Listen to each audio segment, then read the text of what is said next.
It is what it is, and we is live. But it ain't what it shouldn't be. Never is. Never is what it should be. Greetings, everyone. Greetings. It is nice and early on Thursday morning. Come on in. We see you out there in the hall. You might as well step in. Have a seat. Come on. Yeah. Come on in. There's an air about today. I don't know if I like it. It's quiet. It's a little too quiet. It's a chilly morning here in Michigan. Yeah, it is. And you know what? And if you're in Florida, it's fucking freezing up here, dude. Yeah. No, actually, it's like 34, 35 this morning when I got up. Yeah. And I tell you this, think it's warming up. I think it's 38 now. 39 according to 39. Yeah, but I'll tell you this. My wife she gets hot at the slightest bit of heat, and so she has the air conditioner. She has central air on already, and so it's super cold in the house. And then she does this thing where well, that's good for you though. It keeps you from sweating. True. And because she was raised in a barn and raised by wolves, she keeps the fan on too. She puts a big ass fan on her. It has to be blowing on at all times. So there's a nice, cold front also moving through the bedroom. So I think it's so I'll snuggle with her. And then, I'm not snuggling because I like you. I'm snuggling because I have to keep something I don't want to freeze to death. That's what a heavy quilt is for, dude. Oh yeah, and the one I got this ain't doing it. I'm about to go buy. I got a heated blanket. It's coming to bed with me now. I can't play these games. Cameron says it's 90 out there already. Yeah, Cameron's just rubbing it in. Yeah. Rub it in, Cameron. Yeah. 90. May you Thanks for listening. Cameron, Seth's alive this morning. He's a little farther north than we are. What's up, Seth? Hope you're doing okay. He's up in the land of the Gaylord or Grayling. One of the G's up there, up in the upper part of the mitt. Gaylord, I think. Gaylord. Yeah. There's a pronunciation on it that you have to be very careful with. Grayling. Yeah, I think, Randy, and it's just an idea. That's a problem early for Thursday to be thinking. Wait a minute. Why are people looking at us? We should be running the coffee. Yeah, they always.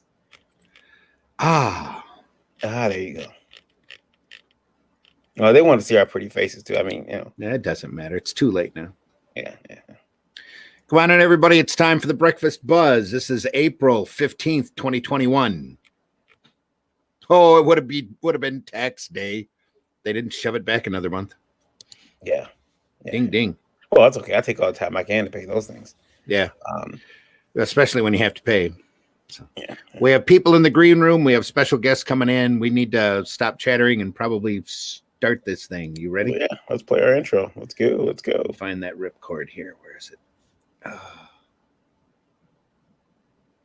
Do it now. Do it now.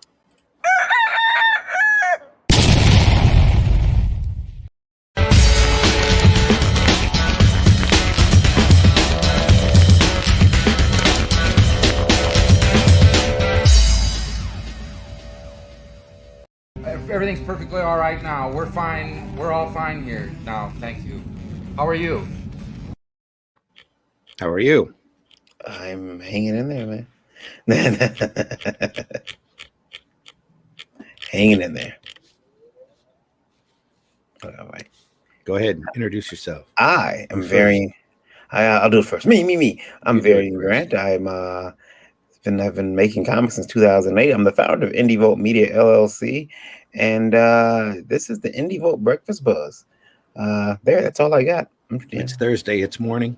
Yeah, we are still not quite awake yet, but we will be. So, hey everybody, I'm Randy Zimmerman. I'm a longtime alternative and independent comics creator, publisher, everything. I am currently trying to bring back Arrow Comics, which was a company that I had my first work printed in way back in 1985. And I've been in this business a long time and have done just about everything you can imagine in the direct market. And Right now, we're just happy to be part of the Indie Vault podcast, where we get to talk to great folks out there, great creators. So we also have Arrow Comics, also has a Facebook page and a YouTube channel. But right now, we also have the Indie Vault Revolt available over on Indiegogo. So if you get a chance, go over there and check that out. It's a sequential art collection of short stories, now over 130 pages big. Every 25 backers we get in, we're going to add another 10 pages. And I don't know where they're coming from, but we will do it. And then at 150 backers, maybe we just passed 50, we get another 100 backers, we have to make that guy do a story. Oh, no. Hopefully. No. At 200 backers, if we get that far, Pops Van Zant will do a story with the origin of the little Crom troll. So, but the stories in the book already are phenomenal. You would not believe this book. It's, like I said, over 130 pages in black and white. There's going to be over 17. I think right now there's 18 stories that'll be in it. And they're all beginning, middle, and ends. Just a lot of fun stuff, a wide variety of material. So, and it's all from people that you have probably heard from here on Indie Vault. So we have a lot of those people right now in the green room that we will bring in. Shall we bring them in? Yeah, let's go ahead and bring them on in. You bring them in. All right. So first, we're gonna bring in. We're gonna bring in Marv. Hey, Marv. How you doing, Marv? Hello. Thank you for having me. I'm Marvi. I'm from Portugal. I'm the creator of the Sin Killer comic book, and I'm having just right now the pleasure to be on the Indie Vault Revolt anthology with 8 pages preview of my comic. So if you want to know more about the Sin Killer, just hashtag on Facebook and Instagram the Sin Killer comic book, and you'll find out everything that you need to know. And if you have any questions about the characters, just send me a message and I'll be happy to answer whatever you want. So awesome. Thanks. And we'll be seeing Sin Killer out later on, later this year, probably, right? This year, next year? Yeah. I'm 4 pages to end it, so I'm gonna have 4 more pages about talking about the character and some art gallery I want to make, and 4 pages to finish the comic, and I'm What's done with number 1. What's the weather like there in Portugal? Right now is the kind of weather that I don't like. Sunny day. You don't like sunny days? No. I was watching yesterday with my wife, Say Miami. We were watching it, and I said, Florida is sunny for me. We will never go to Florida, so I have to go somewhere else, maybe Canada or something like colder. Oh, you like the cold? Snow? I was born in Paris, and I grew up there till I was 11, so I was used to see the snow. Last time I saw snow, it was in 1987. So, wow. Yeah. It was here in Portugal.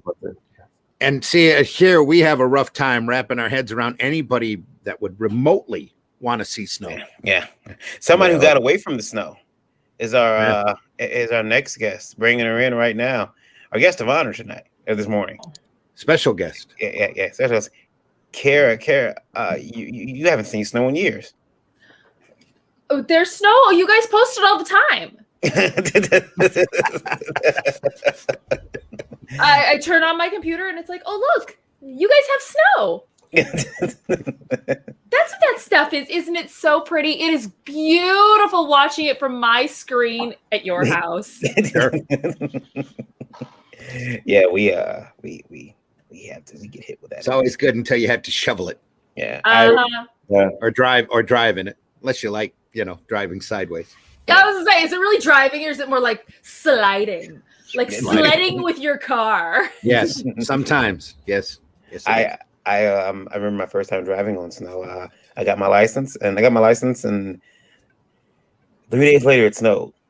And my mother's like, okay, here you go. And man, I went out there and it was a lesson in fun. I was sliding. I'm like, I'm never gonna make it to school. This is awesome. So yeah. Cara, introduce yourself. My name is Cara Nicole. I'm known as AZ Power Girl because I am in the beautiful state of Arizona, where it really, where I live, it doesn't really snow And yeah, I'm a comic book creator, a colorist, a cosplayer, comic book model, writer, editor. You know, you got to have a million jobs. You can't, like, who has one job anymore, right? Yeah, it's. So yeah, I kind of do all kinds of stuff. One job is so 1950s. Right? That's one job. Speaking of a man who has a lot of jobs, we're gonna bring him in now. We're gonna bring in Mr. Russ Leach. Oh, He's like, I don't have a lot of jobs. What are you talking about? yeah, too many jobs. Yeah. Is that a Marvel shirt? Yeah, it is. Yeah, It's a faded Marvel shirt. It's well faded, worn. Yeah, A pretty much well-worn. like Yeah. pretty much like Marvel. It's faded. Well-worn Marvel shirt from a happier time. Yeah, a much happier time. Yes. Well, a Ask much happier yourself- time for Marvel, but Yeah. not for everyone else. Let's face it. Introduce yourself to the radio audience. My name's Russ Leach. I've been in publishing and production for around 35 years. I am not Randy Zimm or Marv V. They are far more interesting people than I am. But I am still come on. worthy of your attention, if only a percentage of the attention that you give to those guys. I draw comics and I create comics. I've been on IPs like Doctor Who. I work for Marvel over here in the UK, and I've done a bit of work for Ben 10. I do some storyboarding and some video game character work, that kind of stuff. But the thing that's most pressing for me at the moment is my own book, Only Death Can Save Us, which is still in demand over on Indiegogo and will be coming exclusively to Arrow Comics for reprints for the wider general public later on this year. And so, that's me pretty much. That's nice and short. And I'll go and shout at some more cars in a minute. Yeah, it's very difficult to have one job in comics. I don't know why. Yeah. It's like you once you start working, you're like, oh, I have to learn this skill and that skill, and it's very weird. I'm gonna start the morning off by telling you guys, Indie Volt radio listeners are with us nice and early. We're at 22,800. 22,800 listening. Thank you guys, appreciate it. They just started though. It'll pick up. Oh yeah. Now Tell your friends, folks. I'm starting with a question, and this one is okay. So, and this one is from Dylan, and Dylan wants to know, and this is the big Dylan with a Y. Yeah. Okay. DYLAN. All right. Dylan wants to know, how come comic artists don't want to help out young up-and-coming talent and draw a book for free? It would help.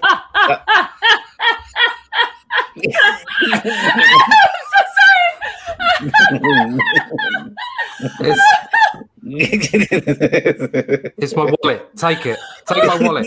Take it. Jesus Christ. He says that it would be a gesture of goodwill to the community. Is that word, Randy? Is that word? Community. Yes. That's where community comes in. Hey, buddy. And when neighbor, let me borrow your life for a month or two.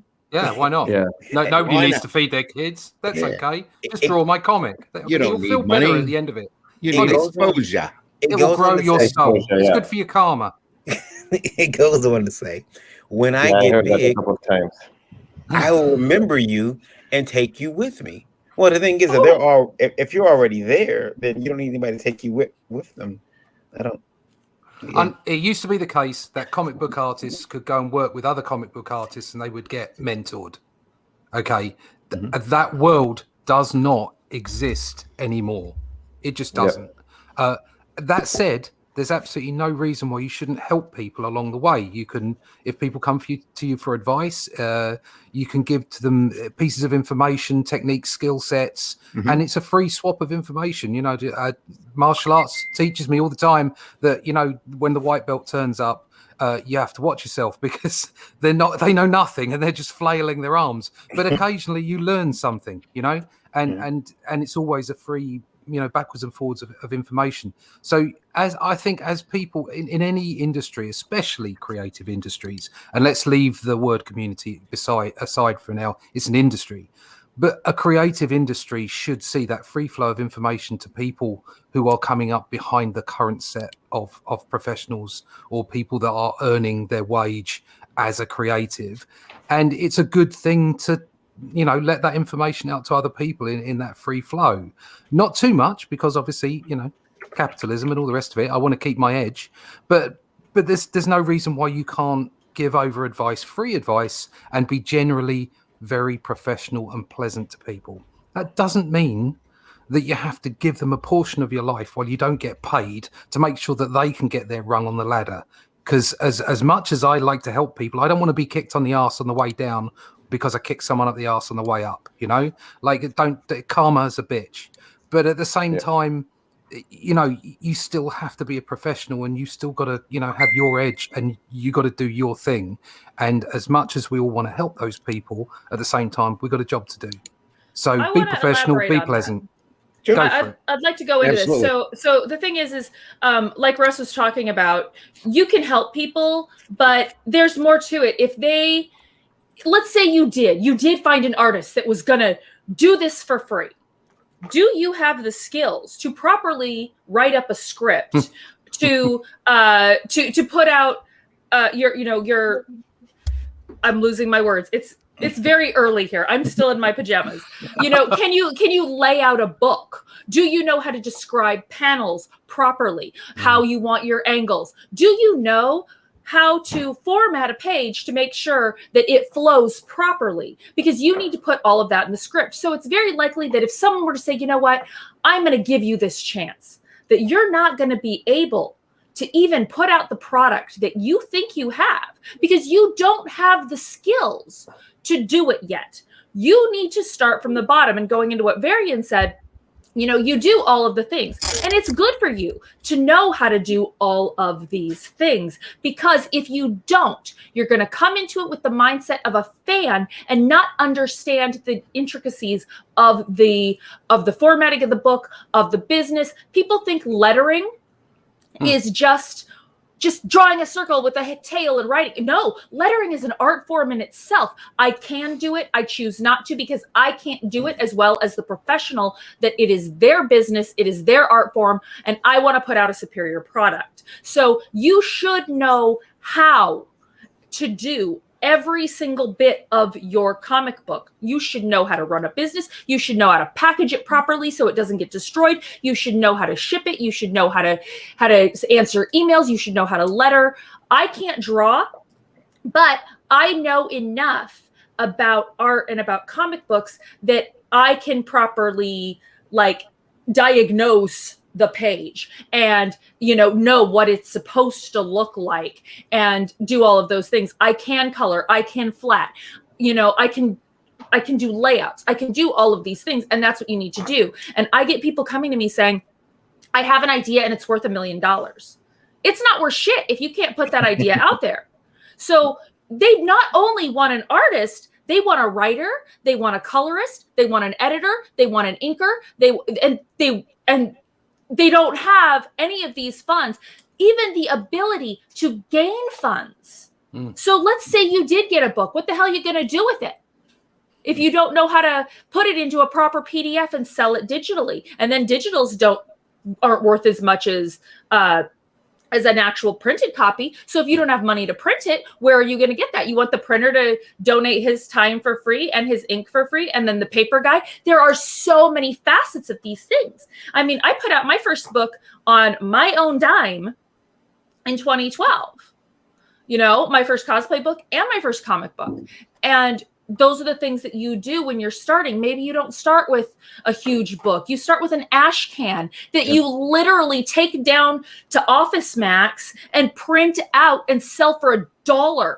You know what I mean? To get those main skills. Maybe you get brought in and mentored by someone and hired on, and you start by flatting before you start to color, and you learn these things. So I am always about helping people, but you've got to do some work yourself. I was at a convention in Chicago, and someone came up to me and they asked me how to get going and be a professional comic book or comic book artist and artist in general full time. And I gave him a good 20 minutes of my time, gave him a rundown. I'm like, this is what you need to do. This is where you are now. Here's some things that you can do. Here's some events coming up next. I want you to do this, like literally lined out detail. You know what? The next fucking year he came up and asked the same damn question. And I'm like, son of a bitch, you didn't do anything last year. Perpetual. We can all leave now because Cara has absolutely nailed it. So we're good. We're good now. That answered it. Yeah, that's it. That last piece that you where you mentioned, like, people say, how do you get into comics? Well, as many comic book artists and writers as there are as many journeys into the profession of making comics. Everyone's different. Every single one is different, but there are always these underpinning things, these aspects that you absolutely must nail. Right? Everybody's got, there are so many different stories of luck, of being in the right place at the right time. All these things, they all happen to people. But if you have not got the product to deliver, if you yourself are not the product that is ready to go, then it doesn't matter how lucky you are, because you're not going to be able to get the job. I remember hearing Todd McFarlane say at one point that for just a small, get out of my house. Yeah. For a bit more, Marvel could have kept all of them. Marvel could have kept every artist. Yeah, that was leaving, but they did not. They would not budge. And holy crap, the chat lit up. I didn't notice it until we're rolling. Let's see here. Arizona. Yeah, let me take it. Okay. This is from the desk of a small press publisher. Morning, all. On a bus, going to the office for the first time in over a year. Not happy, but it's necessary. Ooh, be careful, Joe. Mm-hmm. Downtown Chicago is kind of a ghost town at this hour. Wow. Okay. He's an hour behind us, by the way. So it's right before 9 o'clock there. It's 8:24. Good morning, guys. Good morning, Nine Realms. You're already in the green room. So, hey. Yodem Darkstar. Hello. Yodem Darkstar. Hello. Yeah. Let's see. Justin Brunel is smashing that Crown story. Can't wait to see where that goes. Okay, cool, Pops. Good to know. Hail. Yodem Darkstar. Comic Talk with Pops Van Zant. How it goes, man. Living the dream, Odin. 2 hours left on that one. Mike, Alpha Dogs, yeah. Mike has a story for the free work. We'll have to bring him in after we read these comments. Glenn says it's Marv. Hi, guys. Hi, Cara. Hi, Glenn. Hope you're doing well. Pop says hello. Young Dark Stars says, hey, Nine Realms, Comic Talk Pops. Yep. Saying hello. Winter Drifting. Yes. Yeah, that's what I was doing. Yep, that's what it was. Stan. It's called Street Skiing. Yeah, Cameron. Good morning, Cameron. Heading to YouTube. Thank you, sir. Appreciate it. Smash that like. Absolutely, please smash like that. Oh, holy fuck, guys, guys. Yeah, her reaction. LMAO. So, right here we got I literally just spat my coffee out. Nine Realms says. Michael said, morning, everyone. I do that all the time, but age is a hideous thing. That's the car I know. Yeah. Joe says, you can't be starting this early morning show with such a spicy take. What? Spicy. Yeah. Ain't nothing spicy about hard work. Gotta work for it. All the work. Just for the asking. Is that taking a piss? I drew a book for free for a young writer. Second book, he dropped me for another artist. Another one that was free.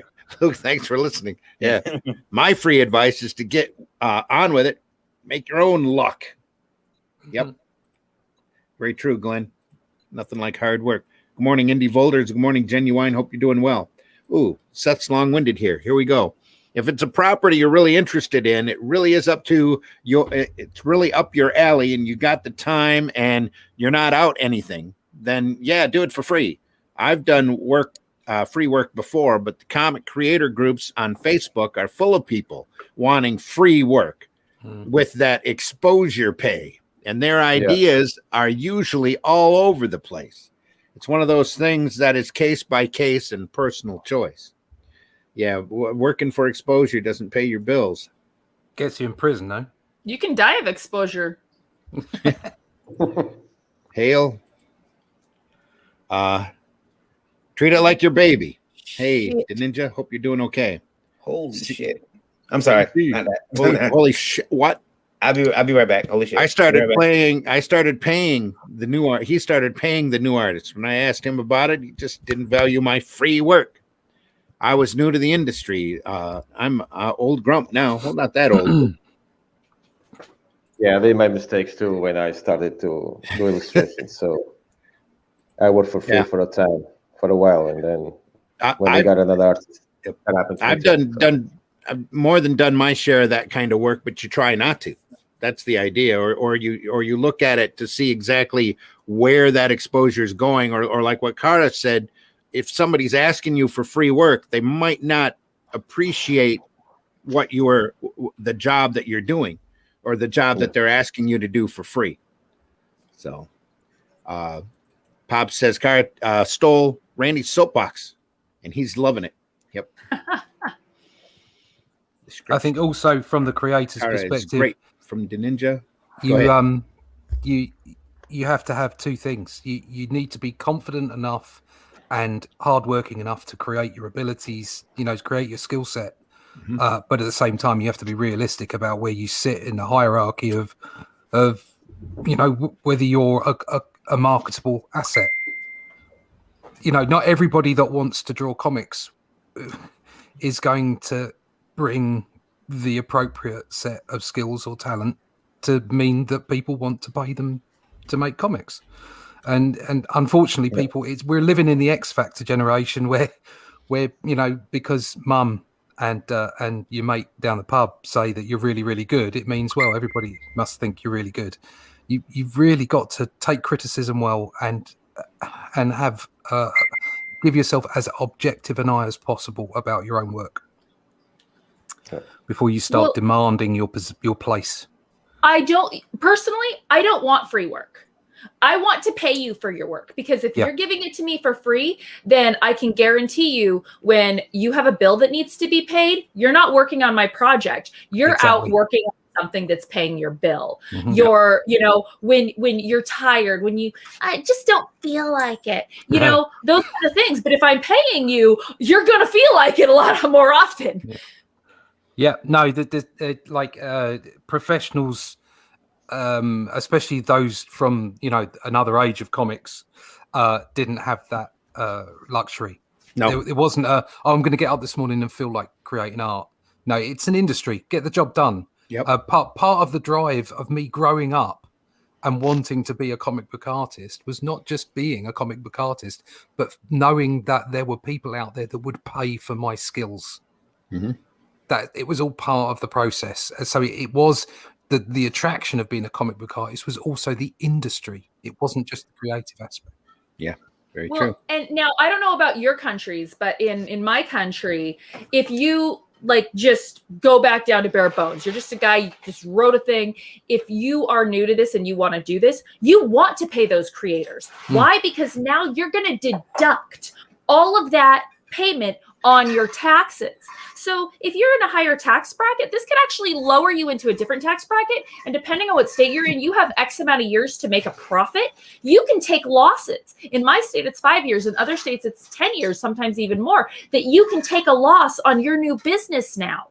And so instead of paying the IRS, now you're paying a creator, and you're building your brand and you're building your product. So it can actually be financially beneficial to you to pay your creators. Yep. Definitely. That's the research and knowing how business works. Yeah. So instead of asking, buddies get together and do their own fanzines all the time. And that's awesome. Like what Cara said, do an ash can. Go to the local Kinko's and copy it, staple it in the center, and take it to shows and sell it all day long to get to know what you're doing, but you really need to have a grasp of the business. And if you have a grasp for the business, you have appreciation for the people that are working in it. So the best term ever is tax deductible. And if you can't afford to pay your artists, how are you going to afford to pay your printer? So, but if you really, really believe in your idea, though, and you can't pay an artist, write it in prose, put it on Amazon, sell it digitally. And then you're building your brand and you're going to start being, hey, Michael. And then you're going to start being able to, increase your popularity. Maybe you get hired as a writer. Maybe you hit up people who do short stories in their books. Hey, can I write a story for your book? Can I edit for you? Mm-hmm. So there's lots of options. So I just want to point out that Cara's greeting to me is easily the most energetic intro that I've ever had in anything. So thank you. But anyways, thanks everybody for waking up with the breakfast buzz. Yes, Michael the All Father is here. Yeah, I'm just here to try and poach some free art, guys. I heard the thing about new creators. And I figured, you know what? I mean, hey, you miss every shot you don't take, right? No. God, I heard that, and I was mid sip of my first cup of coffee in the morning, and I wasted a quarter of my cup because I spat it out, and my glass shook. I was just like, what? Well, the next question. Oh God, is it worse? Right. Yeah. The next one is from Bahanzen. Okay. And Bahanzen says, and I want to make sure I get this right. Okay. I'm sorry. I almost deleted it. Okay. Bahanzen says, it is time to face facts and let people know who wish to get in this industry that 95% of you will not make a career out of comics. Pull the Band-Aid off and stop selling the lies. Wow. Where is he from? I don't know. He doesn't say where he's from. Here's the thing, Bonds. We don't sell lies on this program. People here are working in comics. Now, whether that's as a hobby or a career or they're pursuing that path, that's fine. You won't see us charging $9.95 a month or whatever it is for the secret sauce about how to make it in the comic industry, because there is no secret sauce. We won't be asking artists to come on board and draw for us for free for exposure either. Lies are something I give away for free. What was that? But lies are something I do give away for free. Yeah. So it's we don't have the secret sauce, and 95% seems really high, especially in this day and age with everything going on with crowdfunding. Obviously this guy is discouraged, and he's probably been banging his head against the wall trying to come up with a solution, and he's getting cynical. I've been there. I can tell you that I've been in and out of the business for a while, and Diamond gets frustrating, and dealing with the everyday of doing business in this business gets frustrating. But the key is this, one thing that I have learned and that I would love to pass on to everybody if they would only listen. And that is, if you want to be here and figure out how to stay here. Bingo. Don't go crying and going, oh, you're 95% of the people don't make it. 95% of the people with no self-confidence, with no education in this market, with just a glancing look at it going, I'm going to be a comic book star, might not make it. But and you hit the nail on the head there. If you're industrious enough, you're going to figure out how to make it. But there's a difference. Yes. Go ahead. So what I wanted to say, because I think that this actually ties into the previous question very well. Because I think when you go into this industry, there are a lot of people that are idea people, right? And Luke. 95 is too high. It's more like 92. 92, right? But there are a lot of people that come into this industry with a lot of ideas and a lot of things that they want to do with no actual plan of how to accomplish it, okay? And so, yeah, I'd say from that standpoint, every single person, when you talk to every single person that's that wakes up one day and says, I want to get into comics. Of all those people that come up with that idea, probably I'd say 95% might even be an accurate thing, because at the end of the day, there is such a smaller percentage of people that actually take that idea and run with it and start to actually invest in it. It goes into that whole, oh, well, why won't artists work for free? Well, because if you have enough passion and enough drive and enough belief in the idea that you want to bring to life, you are going to be willing to invest capital, and you're going to be willing to take that hit up front and then have it pay off in the back end, because it's an investment in something that you love. Now, sure, there's probably a small amount of us that are able to get into this industry and have it be the only thing that we do full time, because at the end of the day, this is a very expensive enterprise to be tackling on our own. Shipping isn't going to be as cheap as it is for the bigger printing isn't going to be as cheap as it is for the bigger companies, because they're ordering massive quantities that are being distributed cross country. So like they're getting much better deals than we are on all sorts of things, and they have all these different assets that they can use. And so we're stuck handling all of that on our own, and that's stressful. It's really difficult, and it requires us to have multiple jobs. But that doesn't mean that you can't make it in this industry and turn some form of profit. It's not going to be something that you necessarily can live off of. There's some people that are able to do that, and they're very fortunate, and that's awesome and good for them. But like Warren Brown says, "What? There is no secret sauce? What the hell did I buy from that street wizard in the alley behind the comic book shop?" But by the way, man. I know Marv wants to say something, but I wanted to know real quick before he asks: did you and Russ talk about the shirts you were wearing this morning? Did you guys figure? Because I see you got the Marvel shirt on. So fun fact, I saw that Russ was wearing a Marvel shirt, so I got into my Marvel shirt so we match, because we're cool like that. Okay. Yeah. Marvel represent. I see. Weirdos. But before we, I did want to tell you guys, I did discover the secret sauce. It's always good to memorialize the dead. No, that's cool. I did want to tell you, I did find the secret sauce, guys. Only death can save you. I found the secret sauce. There it is. Did look at that. I love sauce. Did you buy it from a street wizard from behind the comic shop? No, it came in my order. It was all clumped together like that and would not move. And wonderful. Do not bring that sauce to the county fair, because it is far too mild. Yeah. I'm on a diet now. I can't eat that.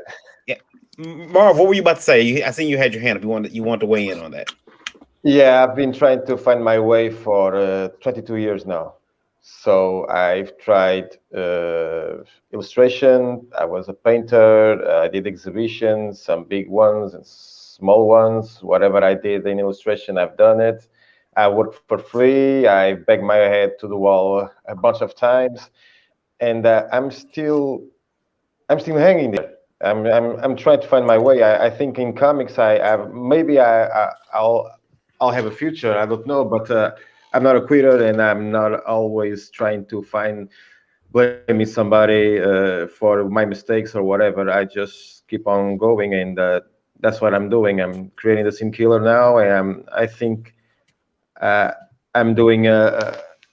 I'm inspired to do this. I have the support of so many people. So, and I've been lucky this past year. I've been so lucky, and maybe sometimes people are upset with life because they don't have somebody to support them or whatever. But blaming others is not the way to overcome things. We have to overcome by ourselves. Of course, we have to have a little bit of luck and find somebody who supports us, even by sharing our stuff or saying that you're doing a good job or whatever. But we must keep going. I used to say that I'm like a wolf, so I'm on it on every time. So if I fail this time, I'll try next time. So there you go. Keep moving. Luke Stone summed it up. Says, seriously, though, hard work and tenacity will get you there. No one is entitled to success. Okay. Yeah. Bingo. I might fail, but I'll try always. And there's a lot of ways in this business to attain success, too. You just have to figure out what yours is and get there. Yes. And that's what I was going to say. Like, everyone people have this idea. It's kind of like, becoming an actor. They all want to become super famous. You want to become Stallone, or you want to become whoever the fuck, because it's 6 o'clock in the morning here. But there are plenty of people out there that are working creators that are not Palmiotti, that are not, Marvel Comics, that are not Brian Pulido. There are plenty of people that are working in this industry and bust their ass every single day, but it is their living. Mm-hmm. So sometimes you might have to do things. For the first, I want to say the first 6 years of me being in this business, I took a 2-week kind of hiatus to go. No, it was actually more like 3 weeks to go serve beer at the Phoenix Open, because it was good money, and go serve beer and whatever at Barrett Jackson. I drove Uber for a while. I do stand-up comedy on the side. I do, cosplay. I still make a lot of my income off of cosplay. So there are other jobs, but you can be a working creator. It doesn't mean you're going to be famous. It doesn't mean you're going to be wealthy, but you can be successful. Yeah. I think it's the designation of what is successful. So somebody might look at it and say, right, okay, actually, it's more like 99% of people are going to fail if you're talking about the 1% being only successful, and the reason for their success is they draw for Marvel or DC. Okay, that is a very small percentage of people. It's tiny percentage of people. But if you consider success to be far greater in its breadth than that, then a lot of people are successful at it. Okay, like you say, there's creatives out there doing it, and apart from those people that work for Marvel or DC, and even then, it doesn't happen anymore. It's a completely different world.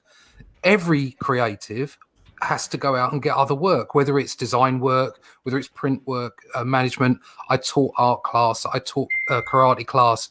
You do whatever you need to do to make the standard of living and the life that you want. I sold my last house so that I'd get rid of my mortgage so that I could do what I wanted to do with the rest of my life.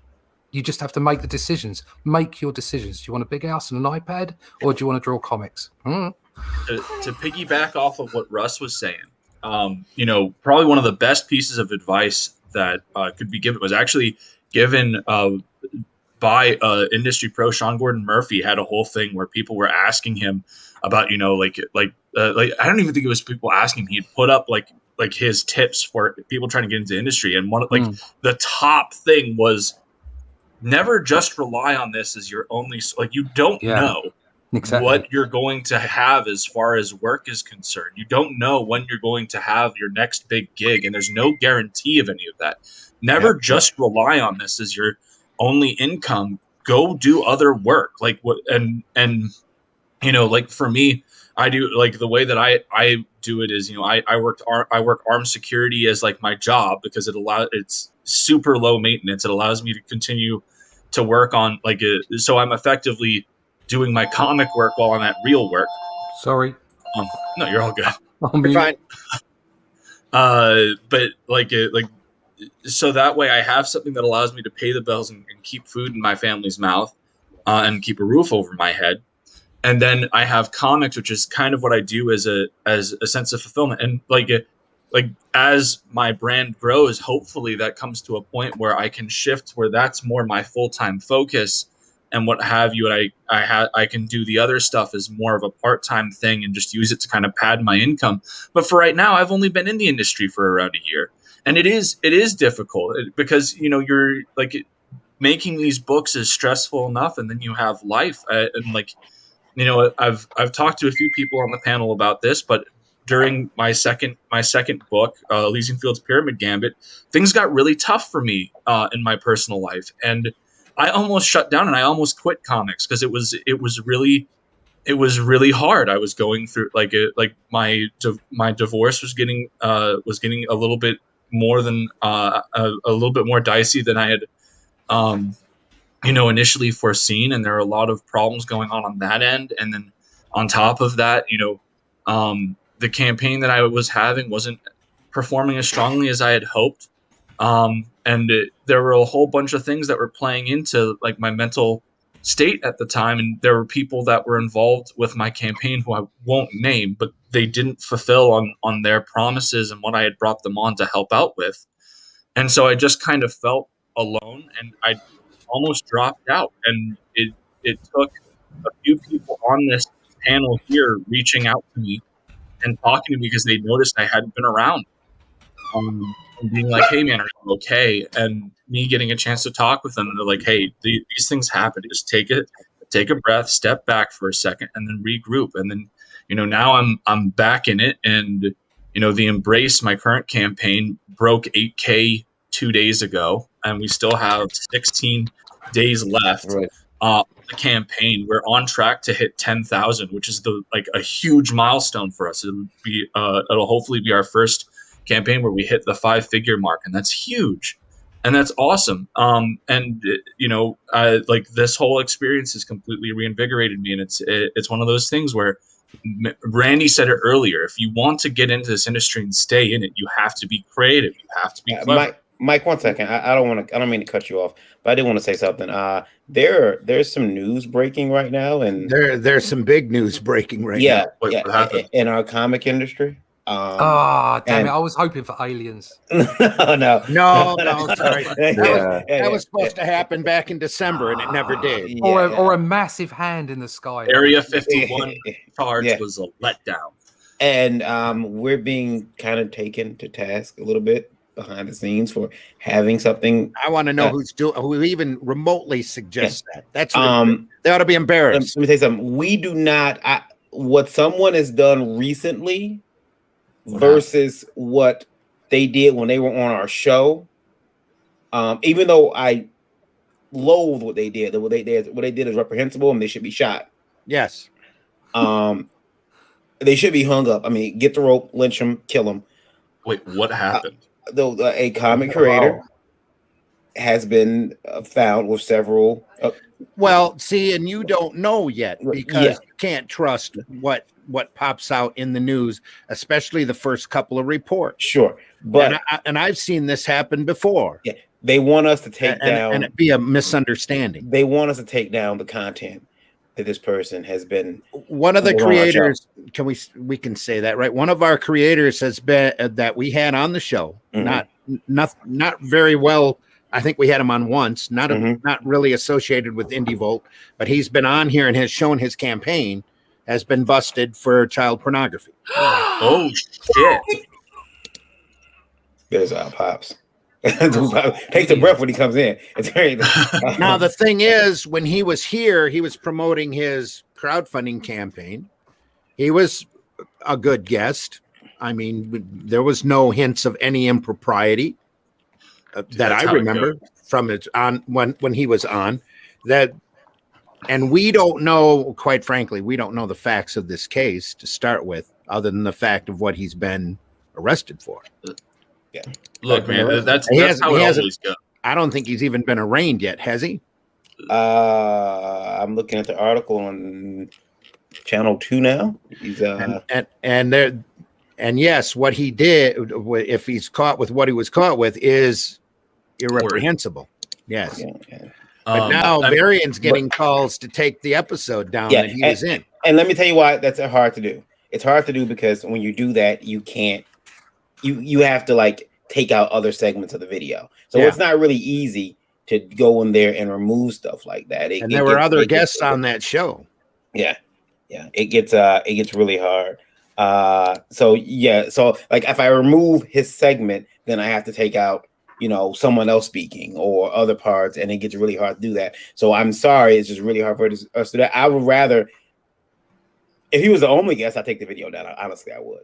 I'd take it down because we have done that when we had a person who was being a predator in the industry before we took all the content off the Indiegogo site, which is a lot easier than a video. Because you had to remove certain things, and so it's a lot harder. But I don't know if people say he has a right to due process, and that is true. But it's sad. It's sad.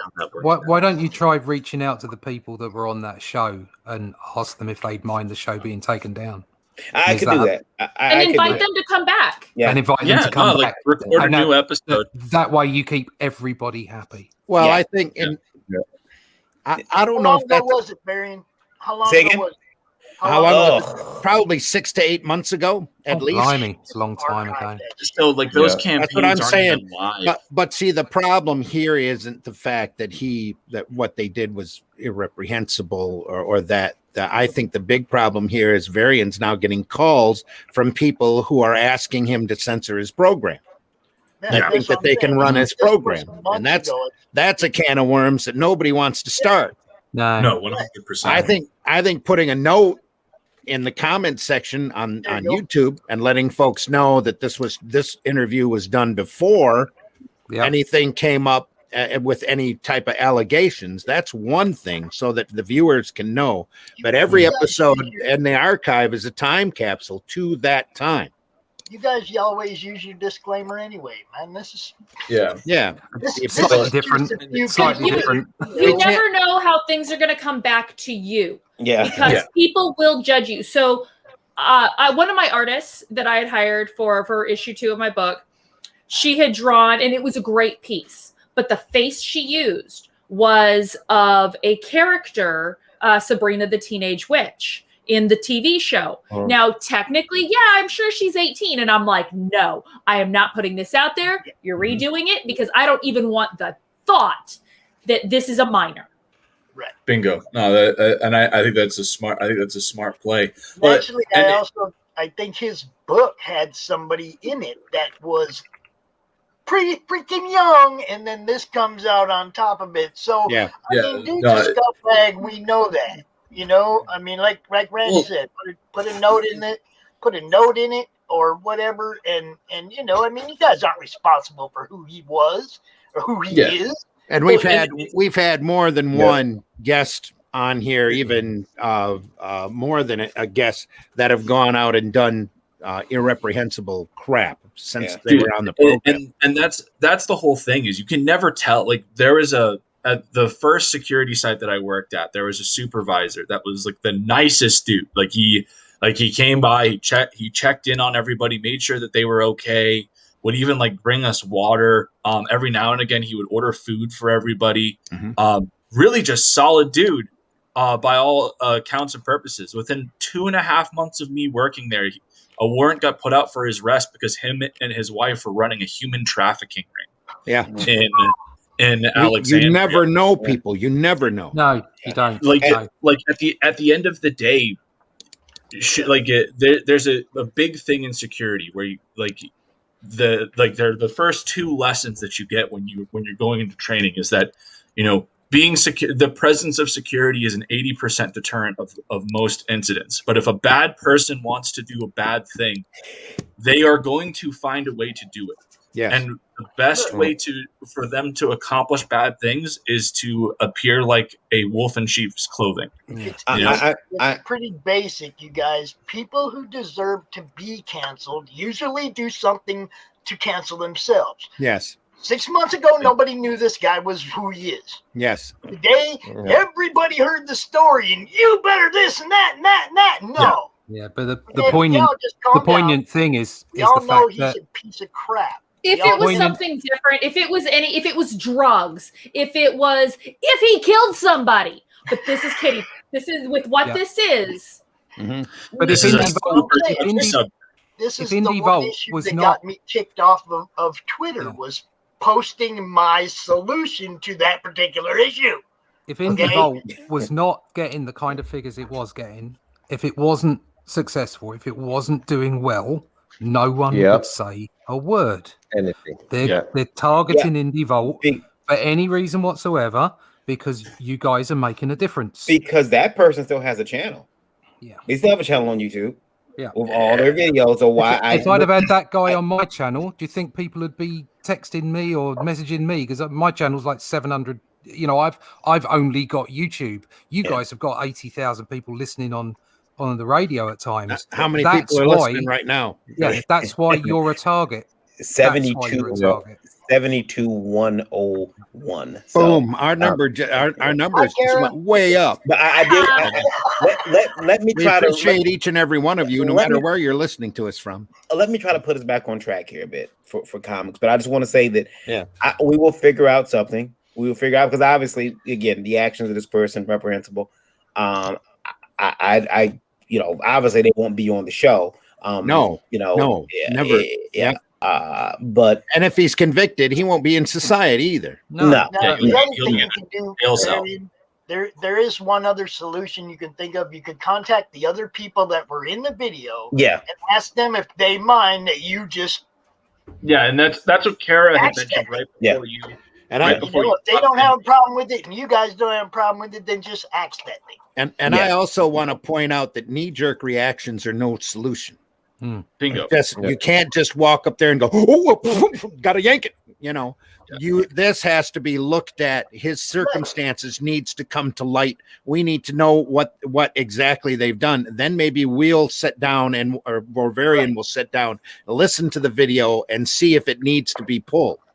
But just walking up and doing a knee-jerk reaction, I have seen people. This is why the Comic Book Legal Defense Fund exists. I have seen people get arrested for their reference files. I've seen people get arrested by industrious cops because they have the wrong anime in their house, and they misjudge what the product is. This might be a little different than that, though. They said it might be, absolutely. And if it is, then there's a problem. But the point is, Pop. Oh, go ahead, Carl. No, you go ahead. I was going to say the point is, Pops, and I think Randy hit the nail on the head. Is like at the end of the day, everyone is allotted a certain level of due process. Right. You are under the eyes of the law. You are innocent until proven guilty in a court of law. Now, what he did allegedly did is freaking horrible. As a father, if this guy did what he did, I would freaking castrate this man. But at the end of the day, there has not been a conviction yet. He's been put under trial. Now, what I do think is, obviously, the smart thing to do is do you guys' own research, figure out your own solution. Because the last thing you want to do is kick this guy if he's been false, if it's all been false accusations and what have you. Now you've aided in destroying this man's life. Now, I think, never mind. Go ahead. What I will say is that this specific instance is a bit different. Like as Pop said, there's a very small, this is something that they don't usually nab a guy unless they're 99.999% certain that he's done it. And it's usually they found him in possession of it, and it's you're arrested, and it's going to be a very quick turnover trial. That being said, that doesn't negate the responsibility of us as promoters, et cetera, to go in and make sure that we do our research so that we understand the facts. Because at the end of the day, going off of the immediate knee-jerk reaction and just shooting from the hip like that could result in it immensely backfiring. Because you never know, and that's I think that's the right call. Now, there's what Travis said. Cooler heads need to prevail. The video could be something that they need as evidence for character toward the person. Yeah, it might not be a great idea either. They might. That's very true too. And I should say that there was nothing in his character on the video that would tell you that. His behavior that he would do this. Because if we had a hint, a hint of that at the time. I know, but you know how police are. They have experts and all that crap. Now I'm sure I'm sure people are going to say that the content of that person's book might make you think, but that's BS. That's a whole nother topic. I did want to say though, so I can clear some other stuff up too. That person was never in contention for an Indie Vote Comic Book Award. No, they had never. They were not submitted. Had they been submitted, they will be rejected today. But they did not submit, so that's not a concern. Let me though. I just want to let everybody know that we will work on that. We will, and I'll make an announcement once we figure out how we're gonna. It is what they call a developing story. Yeah. And cooler heads need to prevail. Now, Pops came in here, though, because he had some good news. He had a surprise for Cara. Well, I think it's a surprise. I don't think she knows yet. She doesn't like surprises. She doesn't like surprises. Look at that face. Yeah, she doesn't like surprises. Is someone going to refill my coffee? Alfred. He's not here. Yeah, well, he's gone. Coffee. Oh, damn. Well, I tried. You tried. No, I don't know if you know or not, but sometimes December Lace is a co-host on Monday Madness. Mm-hmm. Uh-huh. And she's going to be there Monday night when you and Lisa are there. So oh, wonderful. Hang out. Yes, there you go. That was your surprise. Oh, that's wonderful. No, I did not. December, and I just talked to December yesterday too, and she did not tell me that. So I'm very excited. I love her. She's amazing. She's good people. She really is. I'm what am I doing this weekend? I got such a busy weekend, and everyone keeps doing interesting stuff that I want to see, but I know that I'm going to be all over the place. Yeah, man, you guys stop doing interesting stuff. Just how about trying to be boring for No. It's like every freaking week there's a goddamn nuclear bomb that goes off in the industry. It's like, come on, guys, really? Welcome to the industry. Yeah, I know. It's just dumb. I was glad to say, dude was never in my group. He's never been on any of my shows. So, hey, nobody's coming at me. In fact, he hasn't been around for months. I don't think we've heard from him since he was on the show. Well, it seems like he's been busy with something else. Maybe. I don't know. We don't know. Industries. Oh. Yeah. I would just ask on Twitter, does anybody know about refunds for the campaign? I don't know. Was it Indiegogo or was it Kickstarter? It was Indiegogo. So Indiegogo, I'm sure if someone reported it, that they might pull the campaign and refund everybody. I don't know about Kickstarter, but Indiegogo, they might not. Kickstarter, you'd probably have to get the FCC involved. Yeah. Anyway, if you send me the link to the campaign on the Indiegogo, I'll take a look at it, and because like the big problem is that if he has already fulfilled the book and everything, and he hasn't. No. He's 2 years late. Yeah. Oh, he's 2 years late. Then absolutely. I'm fairly certain that if you guys, if a report was made to Indiegogo and you guys sent them the information, then it would likely be that they'd pull the campaign and they'd get a hold of the funds one way or another.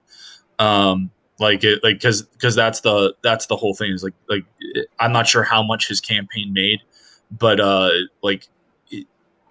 I mean, your guys are if he's 2 years late, you guys are very clearly not going to be getting that book anyway, because he's 2 years behind. That money's gone. Well, you're not money's gone. You're not seeing shit. And by the way, too, guys, another thing too, do not, and I'm not saying this because I was on it, do not go hunt people that were on this person's show either. That's not their responsibility. No one knew at all. I've been on that show. Several other artists have been on that show. Guilt by association is not a thing. Yeah. So don't go hunting down every artist and asking them, because a lot of us have been on that show. Well into like 2-3 in the morning. So please, be aware of that. But yeah, enough of him. He's a loser apparently. And yes, he's a piece of shit. Yeah, he should be. I'm sure there will be a lot more information on this as we, as it goes along. Yeah. But knee-jerk reactions and instant condemnations don't do anybody any good. When you say the facts will come out. When you say knee-jerk, it hurts my knee because for some reason, since I turned 39, my left knee is telling me it wants to go. It doesn't like me anymore. I do not understand why this is doing this. Like I stand up, my knee, and I'll be walking, my knee will say, no, I want to buckle. I don't understand it. I don't this is 2021. Why don't we have cyborg parts yet? Because people are weird. Seriously, that is exactly what I think. We should have cyborg parts. People should be like, oh, you know what? Instead of glasses, I'm going to pop these bitches out and put some new ones in. I should be able to change out my whole damn eyeball for cosplay. But the thing is, we're not. we're not, because even when it comes down to, oh, I need a knee replacement, I'm 60 years old and I'm scared. I don't like needles. Nobody does that. And the thing is, it's like, why not? Get that cybernetic leg. Get that new hip. We're actively getting there. They're making all sorts of developments like that in especially for like there's all sorts of tests going on, especially for like wounded veterans that have lost limbs and everything. Yep. Where we're getting very close. The big problem is that it's just not cost efficient. No, the big problem is none of those legs fly. Well, it would be cost efficient if more people did it, but because we're limiting it to only making it for people that have already lost limbs, if people chose and said, hey, doctor, this arm sucks, I want a cool ass cybernetic one, you know, and we're doing that, it would go free market, it would go everywhere, and people would do it. But when it comes down to it, people are terrified. I know a woman and her arm was absolutely useless for 9 years. It was damaged, it was all fucked up. And finally, the doctor was like, you know what? Let's just remove it. And they did. And she healed and she felt good. If she had done that shit 9 years ago, she could have had a cool ass cybernetic arm. But people are afraid. They don't want it. There's that aspect. But like that's always been the. You buy one and you put it around your knee. Okay, it's called a knee brace, bro. No. Like there are actively like because I know a few guys that it's like it's not really cybernetic, but what they'll do is like I know a whole bunch of guys that like their knees and stuff are shot from like jumping out of airplanes, doing stuff like that. And working like in Marvel offices. Yeah, working in Marvel offices. And effectively what it is it's kind of like a joint like a medical like joint assistant. It's like they kind of like put like little metal brackets in there that help it act normal or even enhance it a little bit to make up for the damage that they have in the ligaments.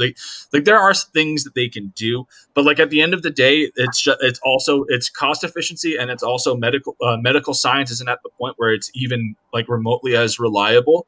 But then you also have people that are developing new stuff every day. The Japanese are building freaking Gundams, and that's not an exaggeration. Like they're straight up building fucking Gundams.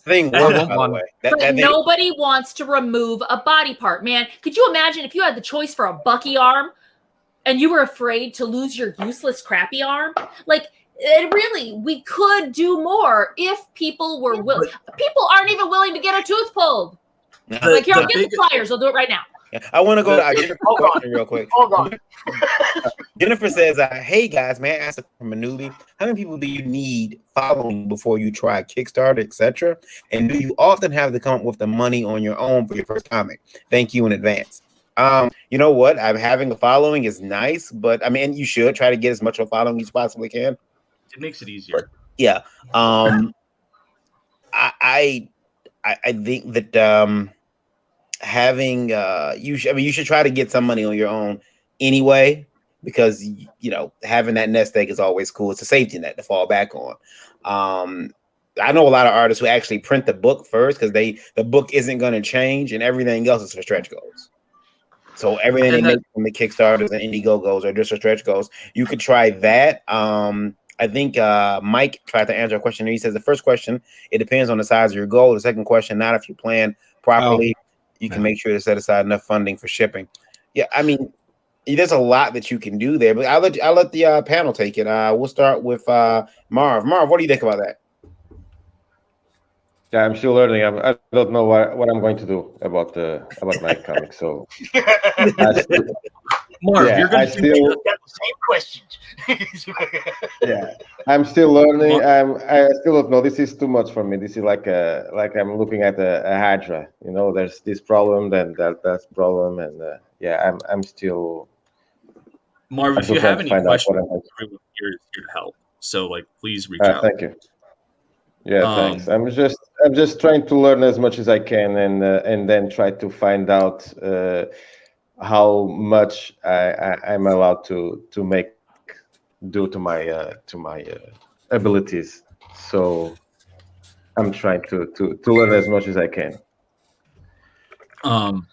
So I guess I'll take the next stab at this. So to break this down into the two parts, it says, may I ask a question as a newbie? I mean, obviously, but before you try to Kickstarter or whatever you're planning on crowdfunding on, do you need a following?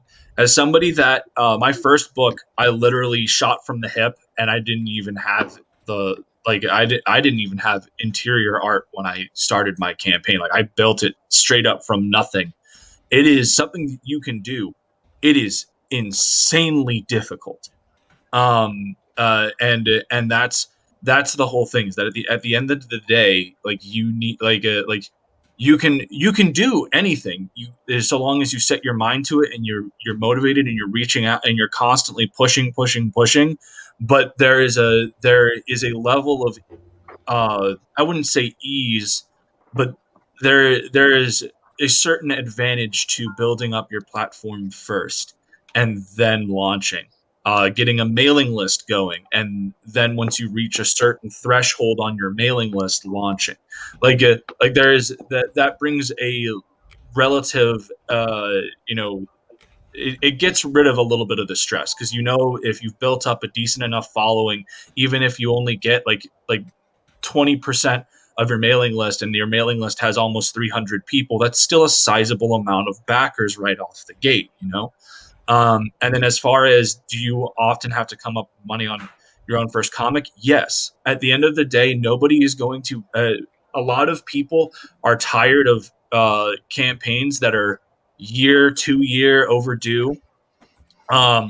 And so when they go onto a campaign, they're becoming far more frugal. And unless you are an industry professional that has worked in the big two or anything like that, if you are just starting off as a newbie, you need to be presenting on your campaign no less than 4 to 5 pages of interior artwork.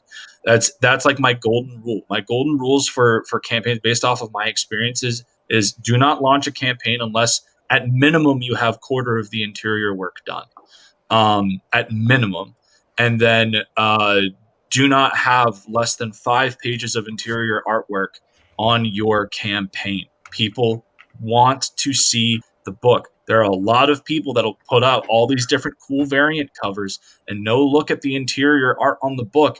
And so people get really hyped up because these covers look freaking awesome and they're fantastic. And then they open up the book, which and the interior hasn't been promoted, and all of a sudden you go from top tier quality to, I wouldn't buy this if it was on a spin rack for 50 cents, and that's again, that's part of that thing where I talked about it earlier. If you care enough about this project, if you care enough about your idea, you have to be willing to invest in it initially. It's something that you have to take account. It's so important. Michael, Okay. do you think that the mailing list is one of the biggest goals to reach out for people? That if you have, let's say, 50 or 60 backers, do you think it's a win-win for a campaign? You think it's a successful? You said if you have 50 to 60 backers on a campaign? Yeah, look, something like that. Any amount of backers is a success. All right. The fact that you had people that were willing to invest capital in your vision, that is a success. And it doesn't matter how many people that ends up being. The fact of the matter is you had people that were interested enough to throw money at you. And that is what's important. Now, what I will say is, let's say your first campaign has 50, 60 backers. Fantastic. That's 50 people, 50, 60 people that purchased your book, and they're excited. They get their book. They can network it out to their friends. Now, when you do your second campaign, do not settle for 50 or 60 backers. You get it to 100. When you do your next campaign after that, you get it to 150. You get it to 200. You get it to 300. You just keep on pushing the barrier, because there's no point in you continuing to do this if you are not going to push to get higher numbers than what you had before. And frankly, the backer count is far more important than the dollar amount. Right? Like don't get me wrong. Like the dollar amount is important because that allows you to finance your project, return what you've invested in it, et cetera, et cetera. And it is very important. That being said, what matters to a far greater deal is how many people believe in you and how many people want to see that come to life. And so the as great as the dollar amount is, I have far more respect for for campaigns that have. Hold 1 second. Randy, can you take over for a second? Quick second for me. What's up? Could you take over? I gotta step off for a second. Okay, well let's jump back to the chat. Good morning, Indy Volders. Good morning, Empyrean. Jennifer comes back and says, "I almost have 400 people in my mailing list, but that's just with my art." That's outstanding. Yeah, Congratulations. That's a really good start, Jennifer. Just keep building it. Empyrean says, "Anything you can't do yourself, art, writing, color, whatever, you better have money for." Bingo. The Ninja says, "Good morning." Everybody says, "Good morning, Lisa." Good morning, Lisa. Hope you're doing well. Thank you guys so much for the advice. Anytime, Jennifer, it's what we're here for. Jennifer, please put the link to your mailing list up in the chat. Throw it in the chat so everybody can see it. Yeah. So people can join. Yeah. I did want to go a little bit farther with what Michael was saying about backer count, though.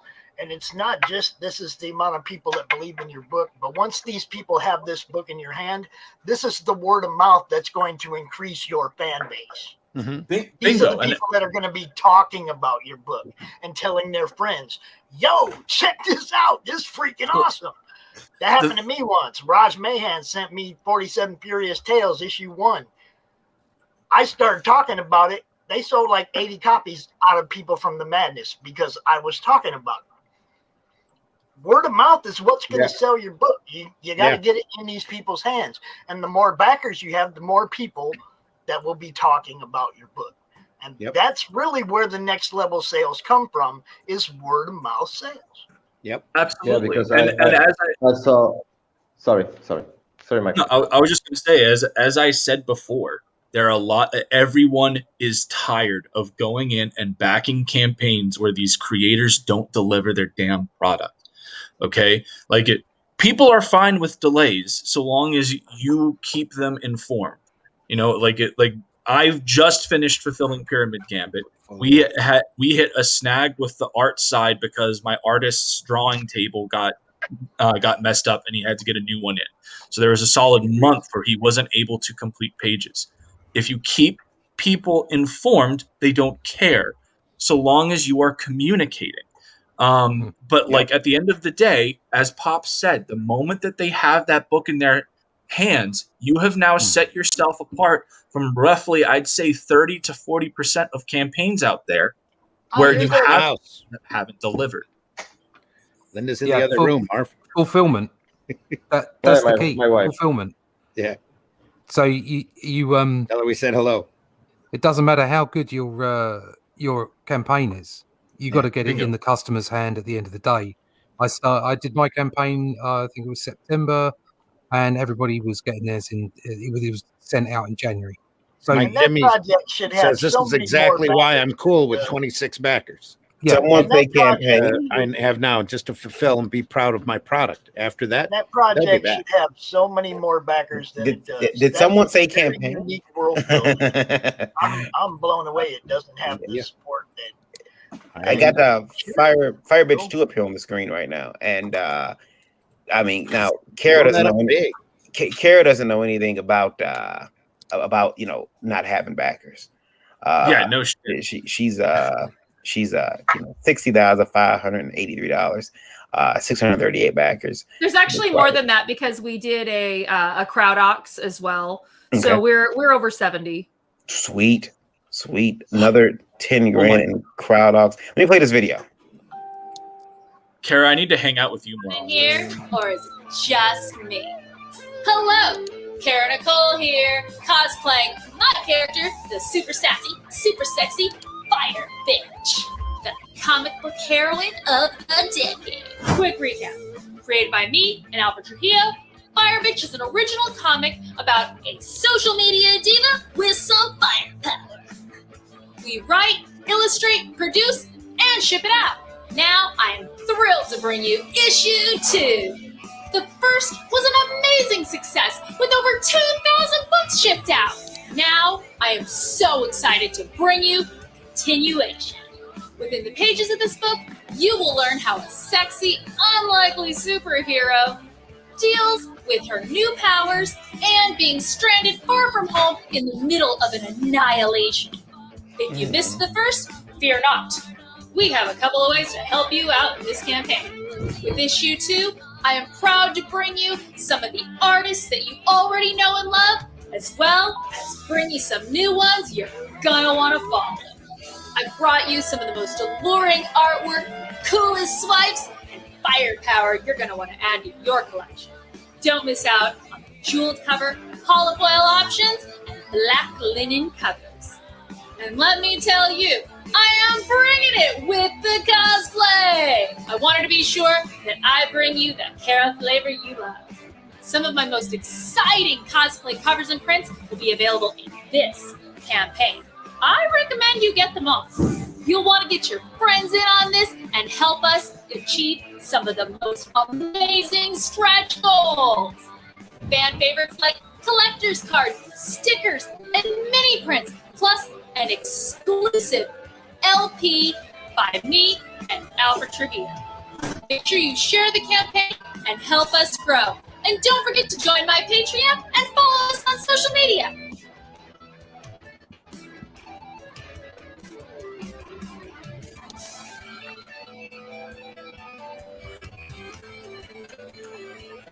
You can stop it now. it's sticking. Now, again, 60,000. Now it's still in demand currently, so you guys got a little time to give it. When are you closing this out? We will keep it open for a while, just like Confessions of a Cosplay Diva is open still as well. But as far as being able to like get your name in the book or anything like that, that's going to probably close out in the next few weeks. We started on Kickstarter. And then it's like, well, the book's not slated to be shipping until May. So why wouldn't we roll over to Indiegogo? There are people that only back Indiegogos. So, and there's people that missed it. So we wanted to give people that continuing opportunity. And I'm actually working on colors right now. So why have it do nothing and not get out there while we're still producing the book? I think that thank you, Jennifer. I know that you got a lot of cosplay covers, and that's actually a 24 by 36 poster. Is it? Yeah. So it's an add-on, and it's big. It's 24 by 36. We should get a Cara poster. We'll hang it like in view. That'd be weird though. Like, what does it get? I mean, Lola would hang it up in her area because. Lola's my girl. Yeah, she's constantly making sure that she hangs up a big poster of Harley Quinn. She just got Margot Robbie's Harley Quinn, a big vinyl poster. She was given by some friends of ours last weekend, and she hasn't hung that up yet, but I know it's coming. A lot of covers. There's always something to choose from with this campaign. Even when it was on Kickstarter, you had a lot of stuff. So that's continued here. When you would. Have you noticed a drop? Because everyone says like when it's a second book, maybe half your people come back. Did you experience that at all? A little bit, but not many. We also didn't put the Indiegogo out as early as we did last time. I don't remember actually, but I don't think we had that much of a drop. It was very minimal. But we also put this out. We launched in December. And I don't know if that's something that hurt it as far as Christmas. I know that in the United States, there was a lot of talk of a new stimulus package. And so people were, waiting on that. And, so I can't remember exactly, but it wasn't much of a drop. It was less than 10%. See, because a lot of people have said, oh man, I can't. Pops, I don't know what you're trying to show there. I don't want to enlarge it in case it's porn. It's not porn. It's not porn. Why does everyone think I'm always selling porn? I don't. Well, okay, I do sell porn, but it's not people porn. It's it's comic book porn, and it's you can add it on. She mentioned Cosplay Diva, so I wanted to show everybody my copy of. There you go. Confessions. I apologize. That's awesome. Thank you. There you go. See. It's on the wall over there. See the dead spot now? See? Yeah. So that's my book, Confessions of a Cosplay Diva, and that's still in demand on Indiegogo. And that's why it's in demand. It's like, hey, it's already made, and you can buy it. Now, let me see. I'm going to go, because there was one thing about the campaign that I thought was very interesting, and one thing I like about the characters, you say that she is not a fighter. Like, you dislike when characters are all of a sudden badass at fighting. All of a sudden, they get their powers, they can kick anybody's ass. She's not like that. No, I mean, she stumbles. She learns. Yeah. She's learning. She, Mm-hmm. She doesn't know how to fight. She Right. doesn't know how to throw a punch. She's learning these things, and we get to watch her process. There's also a lot of comedy. Has anyone here read the book? Read issue 1? I actually just messaged in the chat that I got a hold of issue 2 through the Kickstarter, and I didn't see an issue I didn't see a way to add on issue 1. I need to get a hold of it. Yeah, no, there is issue 1. You can add on issue 1. This is right there. That cover. Mm-hmm. Scroll back up. That is a new cover of issue 1 that we put out for this one. So if you did not get issue 1, you can either come to me and get one of the covers we had from that, or you can get the new Fire Islands cover for issue 1. I will probably go do that here within the next week or so, because this is actively, I had heard about you as a cosplayer, in fact, because I had seen some AZ Power Girl stuff online. So like when I met you on, I can't remember what his name was, but we were on a stream together, and I was like, you look familiar. They're like, oh yeah, I'm AZ Power Girl. I was like, holy shit, I've heard of you. So then when I was looking at the book, I was like, this is outstanding. This was actually one of the last Kickstarters that I had backed. Oh, thank you. So this is I'm very much looking forward to getting a hold of issue 2. I just want to make sure that I don't stumble in on issue 2 and feel like a complete jackass and missing out on stuff. I think that we can all agree that if I make $60,000 in a campaign, I'd probably retire. That's it. Never gonna do it again. But you know what? I don't get that money, and that's the thing. Is like everyone thinks, oh, you made all this money. No, I didn't, because I have to buy mailers, and I do not cheap out. I'm not sending your stuff media mail. I'm using Gemini mailers, family-owned business. Support them. They actually make boxes specifically for comic books. So you've got that cost. You've got all of our artists. Look how many artists and creators we have on this. So we have so many artists. We've got our inker. We've got our letterer. We've got our printer. So the thing is when you support a Kickstarter like mine and like Michael's and like Marv's coming up, you aren't just giving me money. And if you want to just give me money, you can PayPal me at AZ Power Girl, friends and family preferably, but you are helping to support creators, artists, and businesses all over the world. So you're helping to, pay for this guy's kids' hockey lessons and this family's car payment and that guy's mortgage. So you're not just giving me money. You feel free to give me all the money you want, but when you support a campaign like this, you're helping to support people in this industry all over the world. So, it's a good deed. You can feel good about it too, as opposed to just going on Amazon and buying something, for $10 that's made in a sweatshop. You're really helping to support a lot of people. Eric says, put me on for issue 3 cover. Dreaded Dinosaur there. He needs to do some covers for me, but I can't pay him. So I'm the guy who sends that. You keep telling him work for free. That exposure work. Yeah, Eric can draw some really pretty. Yeah, exposure. Yeah, I got those exposure bucks. No, I got those Usher dollars. I don't know if you guys seen that yet. I made a comment about that. Usher's going to the strip club, throwing up money with his face on it. And these girls if you want to cover though, you gotta message me, you gotta email me, you gotta show me your work, you gotta speak in clear sentences, you gotta tell me all your information. What is your rate? Are these colored? Are they ink? Clear sentences. I'm out. He does it all, Cara. That's a key. I can vouch for Eric. Eric does phenomenal work, especially with like we've all talked about it here on the chat when we were looking at his Dreaded Dinosaur webtoon. I'm working with Eric on something as well that I can't really speak too much about just yet, but I can assure you Eric's good, and can he send me a clear, concise, lined out message with appropriate images so that I can see that. I would hope I'm so. pretty if sure he's he from the can. United Yes. States. I think Eric might be for Eric. Yes, Eric might be one of the most professional people that I know in the industry. But I'm surprised he's got time to. He's doing all those wrestler comics right now. He did the Ryder Piper comic. He just announced this weekend he was hanging out with the British Bulldogs family over at WrestleMania. I'm like, what the? And he doesn't take me. He takes me to meet the wrestlers who've been released. He doesn't take me to meet the ones who. I see how you are, Eric. I thought we were friends. Anyway, joined by somebody else, by the way. Who has been quiet for like 3 minutes. I've never seen this from him ever. He's never been quiet.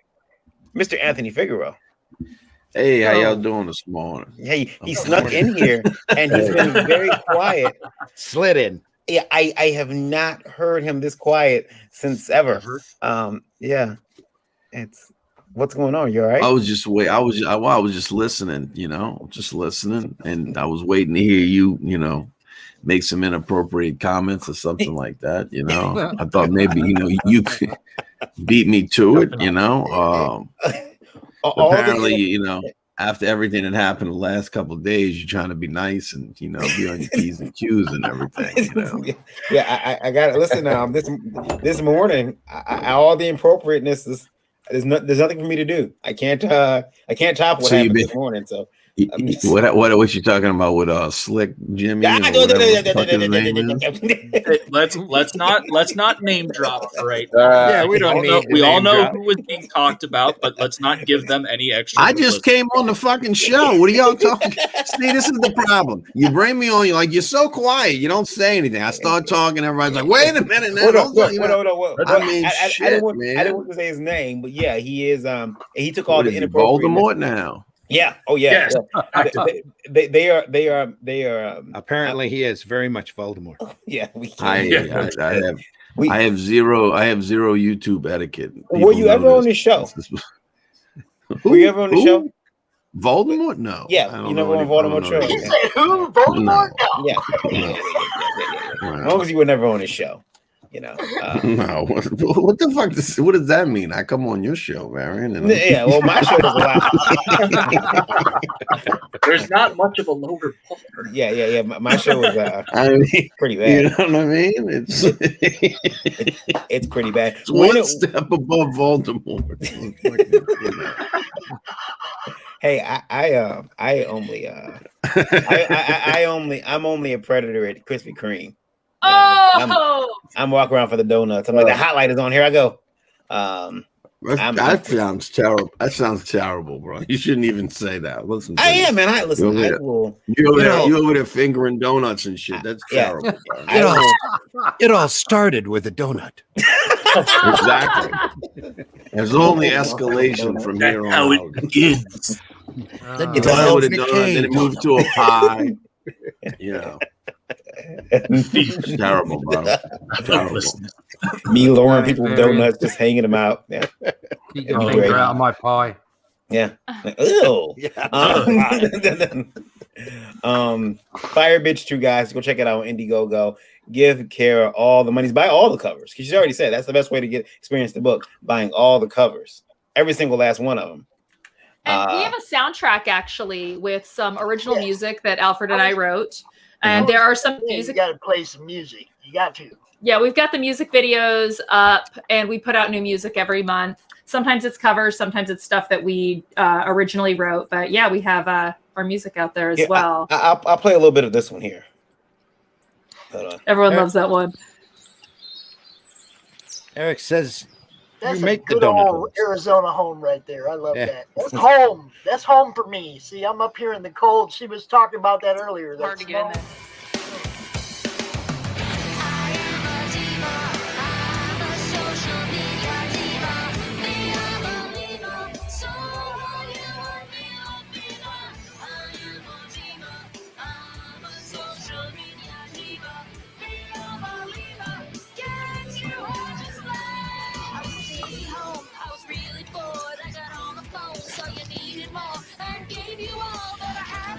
Can you let me know if you hit the floor?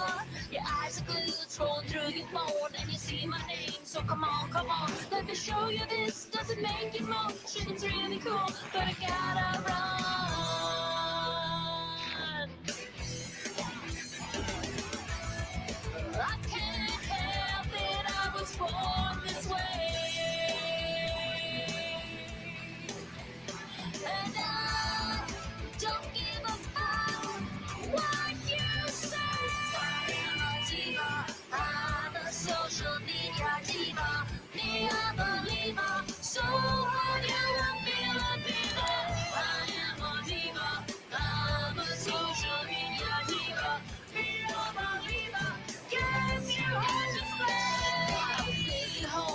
Now the cool thing about that is there is a cameo from Alfred in there as the photographer. There's a few cameos from Alfred as the photographer. Yeah.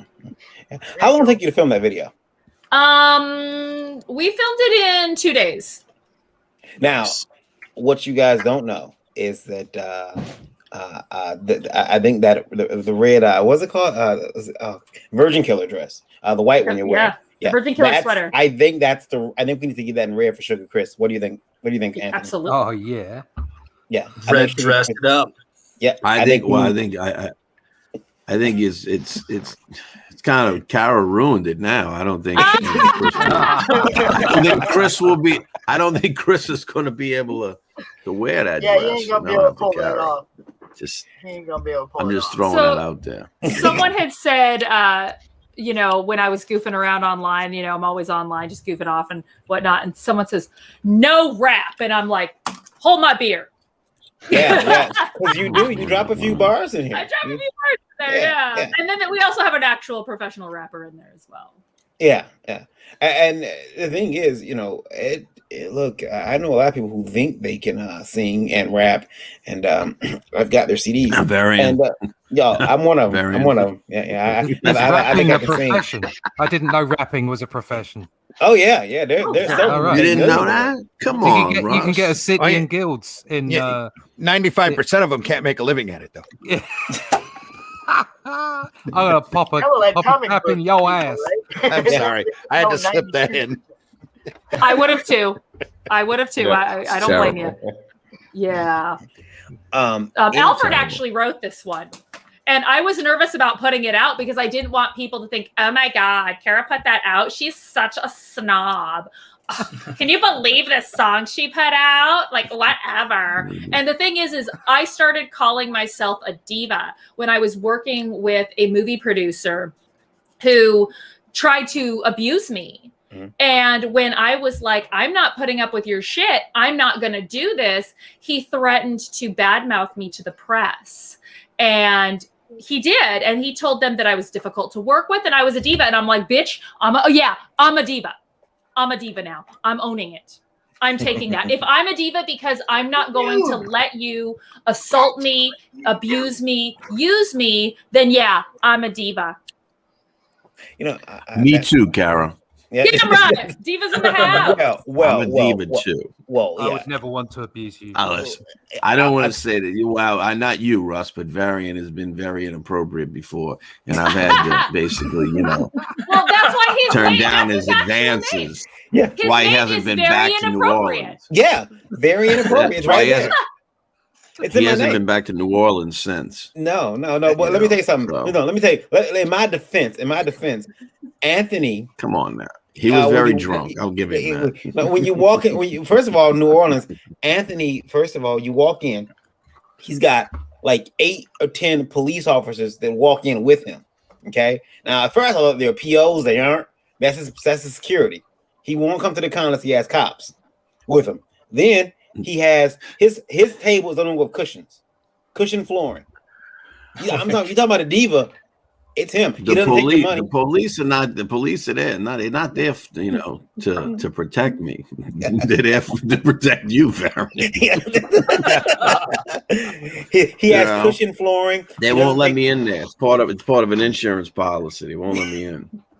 Something that happened back in 2011. We don't talk about it, but they didn't lock me in here with you. They locked you in here with me. Yeah, something like that. Russ sounds much better when Russ says it.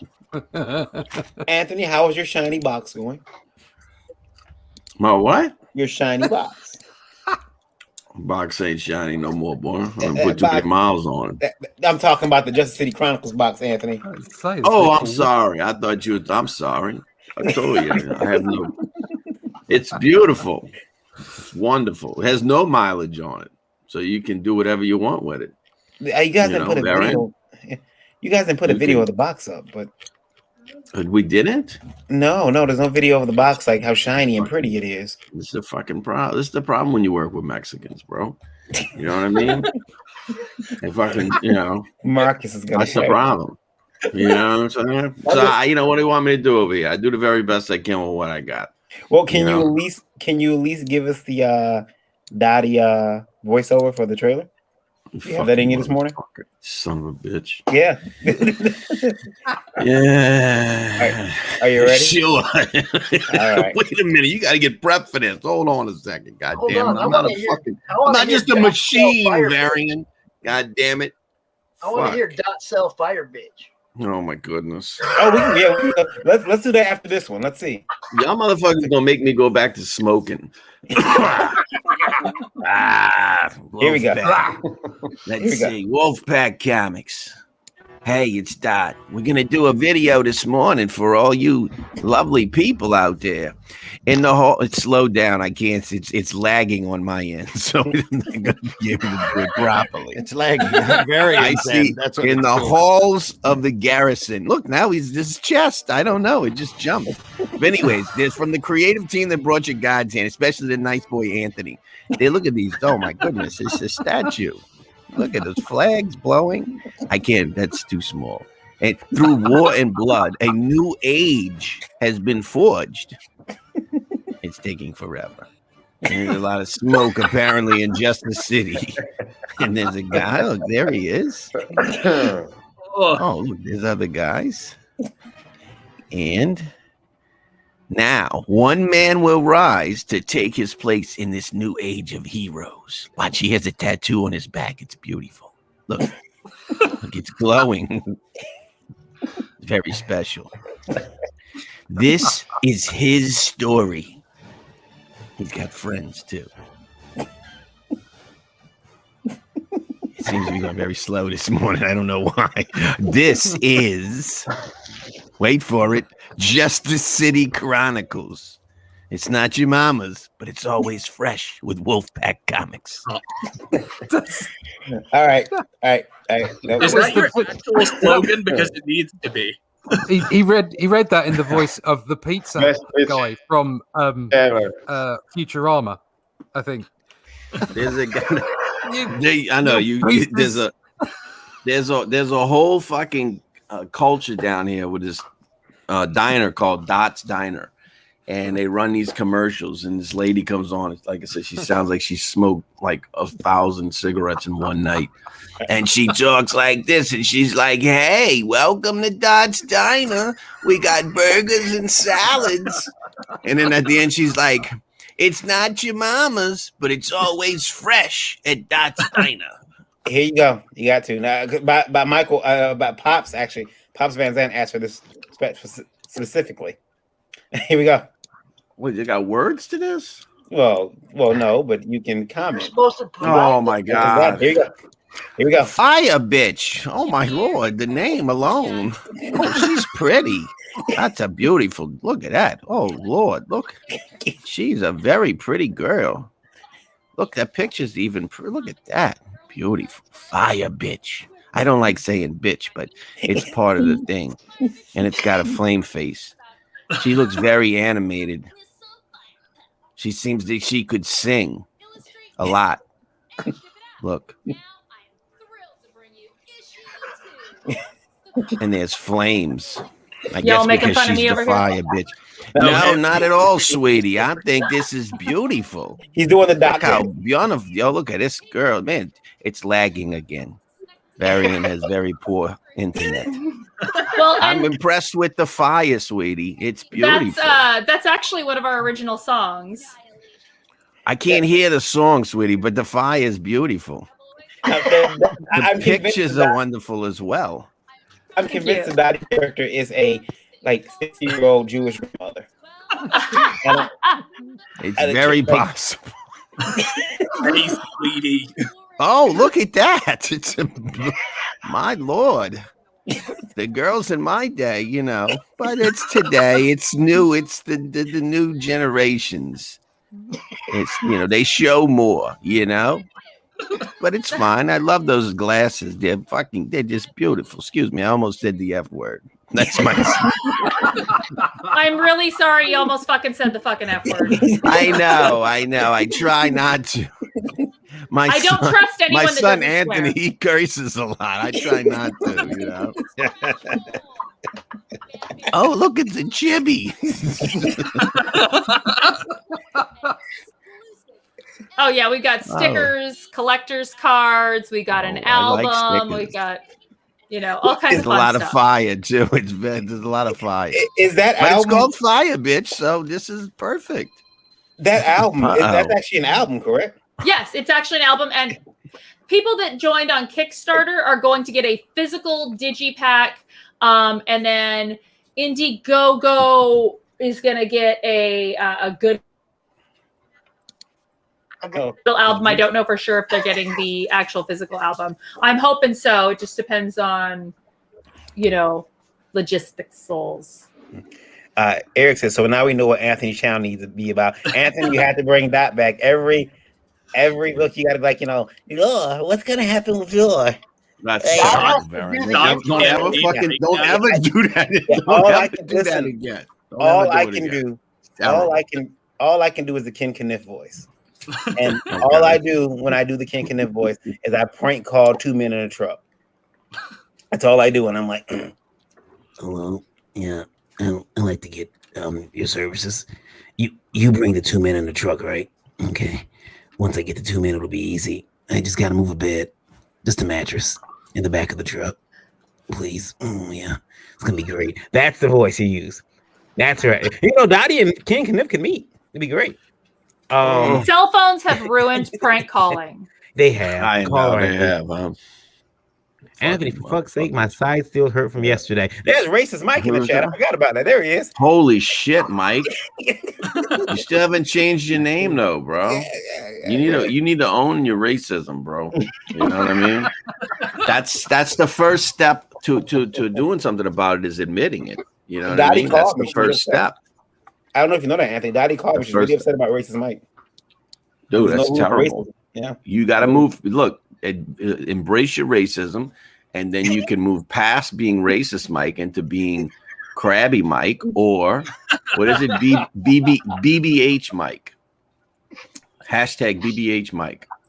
Yeah. Oh, that's right. Busted. You remember that one? Yeah. There's no band. They don't make band-aids for a busted booty hole. And so basically it was BBH Mike. Hashtag BBH Mike. Stop the violence. Mike, you know what I mean? Mike's gonna hate us. I didn't listen. I don't hate the player, hate the game. I didn't fucking come up with this shit. It just happened. What did I miss? What the hell did I miss last night? This was yesterday. Mike, you blame Mike. Morning Mike. roast. Morning roast with Sugar and Zimm. Yeah. Oh, geez. Oh, it was sugar, all right. Yeah. It was sweet. It was real sweet. And so Mike is Mike. I like Mike. All right. I do. He's from the Netherlands, but apparently there's a lot of rampant racism in the Netherlands. Yeah. This rampant, like rampant. He doesn't like Newport. He said, "Fuck Newport." He doesn't like Newports. They don't sell singles over there. Yeah, he's never even heard of selling singles. Pops is about losing it. He doesn't know any black people. The only time he meets foreigners is when he orders food from them. They eat herring. Pickled herring. Yeah. Oh God. Pickled herring with cinnamon. Yeah.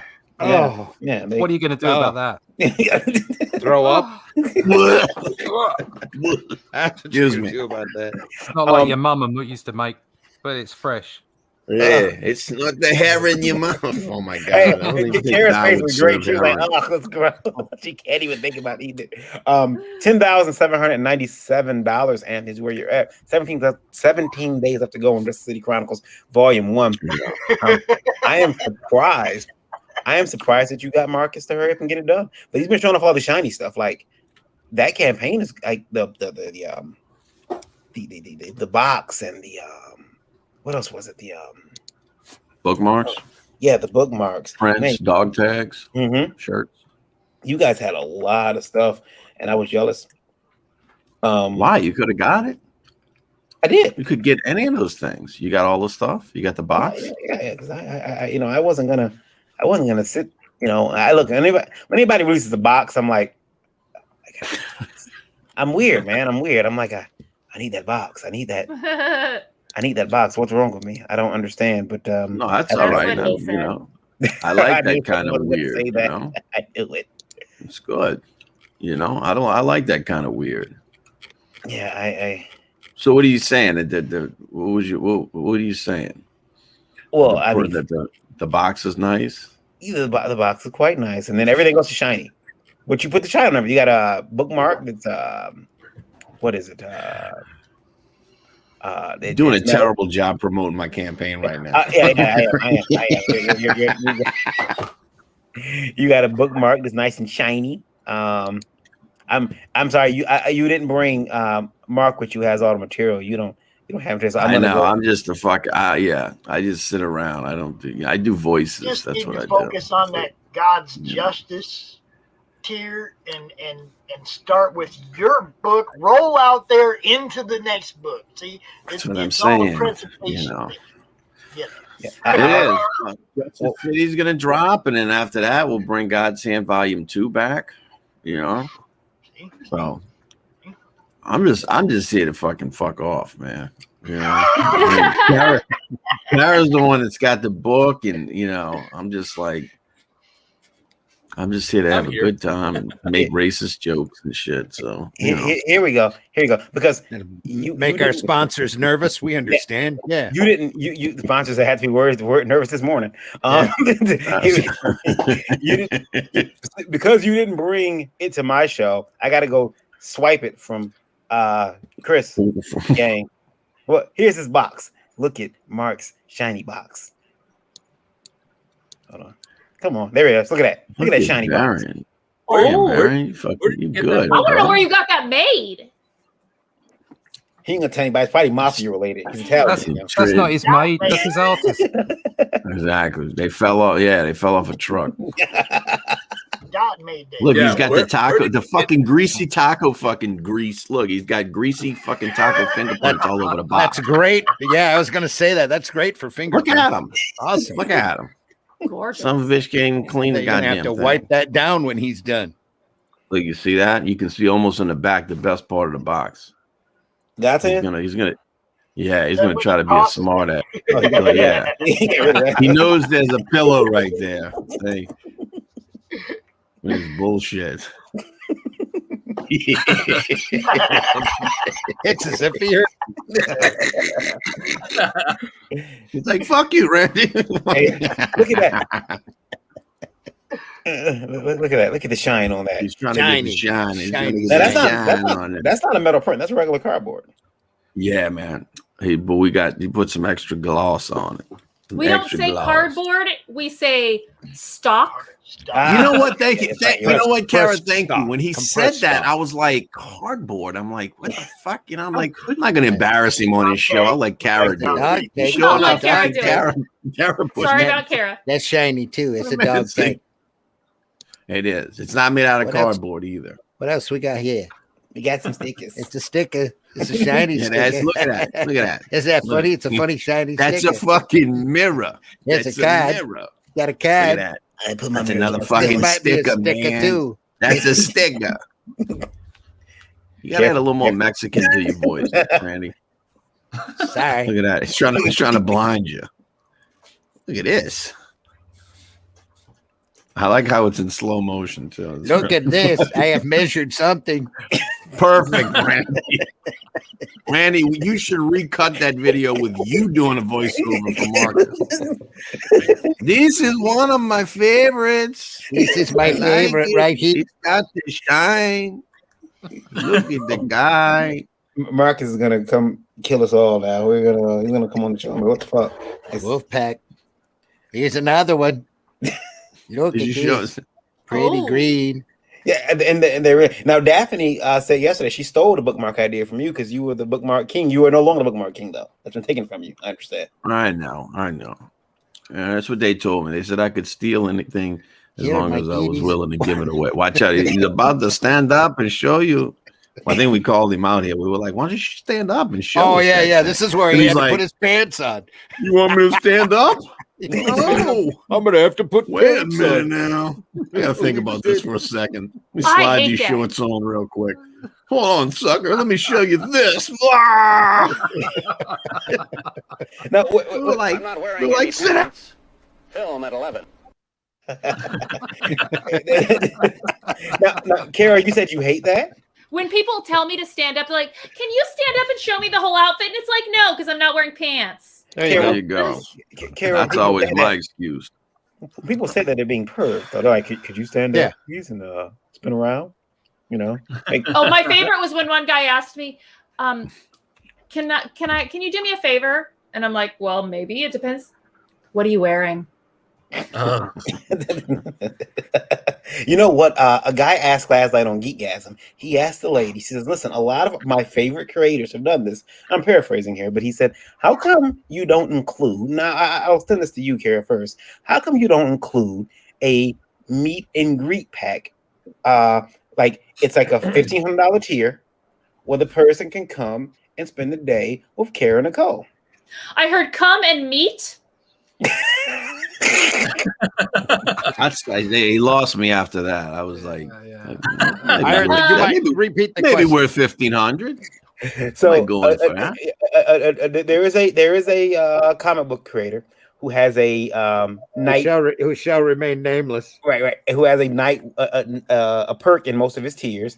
A night with him, he calls it. Do you live in a hole? I mean, I do conventions all over the place. Yeah, but they don't want they don't want to meet you at a convention. I believe he does live in a hole. No, but seriously, if someone that's clearly not a creeper is like, hey, can I take you guys out to dinner like after a show? Are you paying? Right. Fuck yeah. Yeah, you know, I mean, I do things like that. Like, hey, we're going here. If you want to come to this after party, if you want to go, we're going to go do karaoke. Like, I meet with a lot of people. I do store events. The problem that I find is I get people that'll be like, well, I'll do the meet and greet, you know, but they don't want to pay for their own flight. Like, you know what I mean? So if you look at the price of that and like, so it's just kind of weird, you know, and I don't know. I just, it can get like awkward. Like I'm very easy to get a hold of. I'm very easy, except for on OnlyFans. I require a tip for you to message me on OnlyFans because I know what kind of people and what kind of messages I'll get. So I did that as a deterrent. Yeah. So, I mean, it's really, people will be like, hey, can I take you out Varian. to dinner? You know, and the thing is you're taking me and my husband out to dinner. There are safety issues. Yeah. You know, no one wants to get kidnapped. Now, Anthony might go for it. Anthony be like, you want to take me out to dinner? Just me by myself? It's free dinner. 100%. Why not? Yeah. 100%. Somebody wants to come play and hang out for a weekend and do CromCon with me, sit right here and hang out with me. You can pay me to do that. No problem. How about you, Mike? You okay with somebody saying, I want the Mike Oden experience? See how that sounds? Everything you say sounds dirty. Damn. It does. I'm on one today. He's on a roll. Look, man, I'm already going through a custody fight. I don't need that kind of drama in my life. Mike's probably had enough of those experiences for a while. Thank you. I want the Oden. I want the Oden experience. Mr. Leach. Experience? Yes. Someone wants to fly to the UK and they want to have the Leach experience. They want to the Leach experience. You're right, Karen. You just can't say it without making it sound. Yeah, you just can't. There are issues. So let's say somebody buys that package. Let's say somebody buys that package and they can't get around to going to see you because, COVID hit and there's no flights or you can't get out of the country. Now they want a refund because they didn't get to meet you. Or what if they got to meet you and they still got disappointed, and they're disappointed. Fuck, I want a refund. And be like, you know, or like, especially in my case, or like, you know, like in Krista's case, if someone wanted to meet her and they had expectations, call it the free hit. So you can you can pay your way to get all the way to the UK, and you get one punch, and then I get a punch, and see how we do. Because I can absorb quite a lot of punishment. So there you go. You know, I will say this: there was a gentleman that came to visit Lola at a con, and he brought like a bunch of gifties for like a fan and some other stuff, and he left, and he was very cool. He didn't try to get her outside to convention or anything. It was cool. Then you get those other ones who start making phone calls to the Facebook middle of the night. Hey, how you doing? You know, so gross. Please send pictures of Bob's. It's like Bobs. I don't know any. Yeah, right. Yeah. I start finding everybody. I start sending pictures of everybody named Robert on my list. I just want to see your Bobs. Yeah. It's one thing to get people like trying to purchase you or these things, but for some reason it actually upsets me more when they do it poorly. Like if you want to ask me if I'm an escort, then say, "Hi, I was just wondering, do you happen to be an escort?" And spell it ESCORT. Don't just send one friggin' word that says the letter S court. With the don't sound like a damn moron. I'm only prepared to go out to dinner with you if you've got good grammar. Simple as that. Right? It's like not only are you a pervert. Well, I'm out, you're an Russ. idiot. Apparently, you and I will never go out to eat. You know what? Though? Let me tell you, if you ever need an editor, you hit me up. Anthony, you always get a free pass. You know that. Yeah. Thank you. I appreciate it. That's why I like Russ. Nobody gives you Anthony. Anthony doesn't send me messages. He just sends like eggplants all the time. I've seen you eggplants in showers, bro. Come on now. Yeah, why eggplants though? Why eggplants? If you think about it, like when you're talking about like in emoji form, like a woman's butt, it's a peach. Peaches are juicy and yummy and dripping with goodness. I know. Eggplants. Nobody wants to eat a fucking eggplant. No, I want, but the eggplant's not an ass. It's a penis. And so what I want to send it to Varian so he knows what the fuck. Varian does. He sends hearts back. So, I mean, I'm like, fuck, I'm going to keep sending them. I mean, if he was like, I don't want to see that anymore, I would stop and I would send something else. Right? But he said he fucking hearts them. So I'm like, okay, cool. Russ, what he's trying to say is an aubergine. Well, he likes the eggplant with the rain, and then there's the emoji of the guy. It looks like he's sweating, but it's not. It's like you get the rain on it. He likes that too. He likes when I make that guy black too for some reason. I don't know what the fuck. He likes to live vicariously through emojis. Apparently, I don't know. I'm gonna get back to this one. That must be it. I'm gonna get him back for this one. I gotta figure out how. What's our radio number? 92804. Good Lord. 92804. I love each and every one of you. Thank you so much. I want to take it back to earlier in the conversation. When you guys How far earlier? Marble shirts. Mm-hmm. Marble shirts. Yeah, marble shirts. Talking about wearing them like in tribute to death or whatever. In memoriam. Yeah, I thought about it. And it was like Donnie Cates wrote his last Venom. No. Another one that's gonna die. Another one that's gonna die. We're all gonna die. We're all gonna die. It's just a matter of time. Yes, that's it, bro. And geography, really. Sponsored by Crayola. Yeah. We are. It's really bad too. Guys, I don't know if two things. Little things. Liberty Entertainment Distribution Group, my distribution company I opened, is growing. In fact, it's growing a little bit too quick for me. Randy had warned me that I'm probably going to have to hire somebody in the very near future. Actually, not a puppet, please. No, it won't be a puppet. No. It won't be puppet. I saw that. It had a puppet. I saw that. Yeah. I watched it all the way through. The newest intern. And I was disturbed. Yeah. it won't be the puppet. He just he is though going to he told me he's going to make sure that he follows Cara's that guy's face really looks like he's got someone's hand up his butt.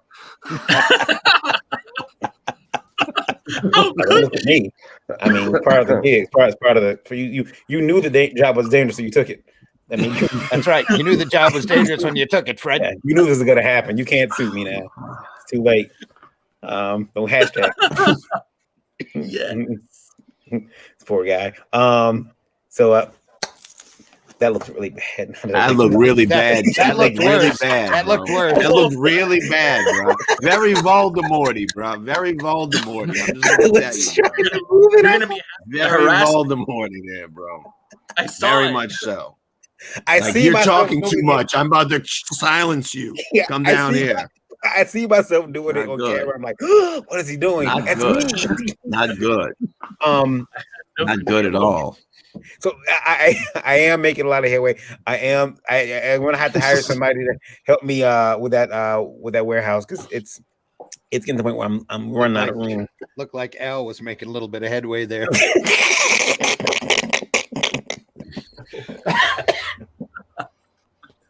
I gotta get on the show. Also, then the Indie Vote Awards has been wrapping up too. We're putting some of the final touches on the layout for that. So yeah, indievoteawards.com. Go over there, check that out. It will be September 18th, 2021. Coming live from Dave & Buster's. We're going to make sure that we have a great show. It's going to be streamed live here on Facebook and on YouTube as well. So get your comic book in that. Now you got to the 30th of this month of April to take advantage of the early bird pricing. After that, the entry fee goes up $1 whole. So all entry fees though, 100% of the entry fees go to Autism Speaks, who we're very happy to support. Also speaking of some of the sponsors from that show, we got a lot of sponsors who've come aboard, and I can't wait to get this show done. Can't wait to get some people some trophies because we got a lot of trophies that we're having made. Of course, the funny thing about having trophies made for award shows is that you can have the trophies designed, but because we don't know who's winning yet, they're waiting to put the names on them. So they have to wait. They can do a lot of the other design work. So they're like, well, we're not going to do that. We're going to wait until you tell us who won, so we can put the names on there. It takes about 2 weeks. So we're closing out entries in August, I think mid-August. We're closing out entries, so that gives them enough time and a bye week to get us the trophies. But yeah, so consider checking out indievoteawards.com. I'm going to let everybody tell us where they can be found, so our lovely listeners can come stalk them and ask them about meet and greet packages. We're gonna start with people going over to Marvi and Portugal because there's no laws in Portugal. What happens in Portugal stays in Portugal. He's like, no, it doesn't. No, it doesn't. Kind of something like that. Yeah. Where can we find you at? So sir? You can find me on Facebook. Just hashtag the Sim Killer comic book, and Instagram too is the easiest way to find me because my name is a little bit weird. The last name is Vasconcelos, so it's a little bit weird to write it. So yeah, you can find me on Instagram and Facebook, and beware of the Sim Killer because he's coming at you maybe in a couple of months. I'm 4 pages out, so yeah, that's gonna be awesome. That's gonna be very cool. Thank you so much for having me. I'm having problems with my internet. I tried to watch the show on my tablet, but everybody is freezing. So I was shut up most of the time because everything was a little weird here. So, but thank you so much for having me, and I apologize. Oh, no problem, Marv. You're always welcome on. Always welcome on. Thank you, Marv. Anytime. Anthony, tell folks how they can find you. Oh shit. Go to North. Go look. Yeah. I knew it was a trick question when I asked it. Yeah, I know. Yeah, I'm trying to think of which appropriate places I tell you to look for me and which inappropriate places not I not add on there. Not dots. Yeah, I mean you can go to Dots too. I don't know if they have any Dots by y'all, but you can find one. You can find me at any social media you go on. What is it? Facebook, Twitter, LinkedIn, Tumblr, Clapper, TikTok, Tinder, Grinder. You can plenty of fish. I mean, baby, Flub. fishing for hoes. I'm on there too. Or you can just look for www.kiddestructo.com. You can find me on there. Or you can go to Indiegogo and look up Justice City Chronicles, and you can go and purchase you one of those tiers and help me out, man. I'm a poor guy over here trying to make it in this rough world.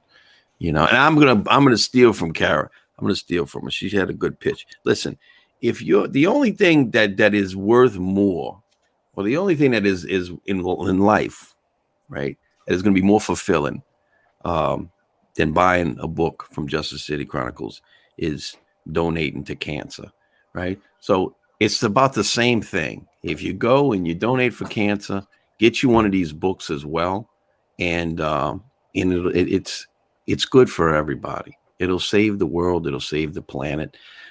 We actually have some, when you buy a package, we actually turn our air conditions off for a couple hours to help save the planet. We don't flush our toilets for a day to help save and conserve water.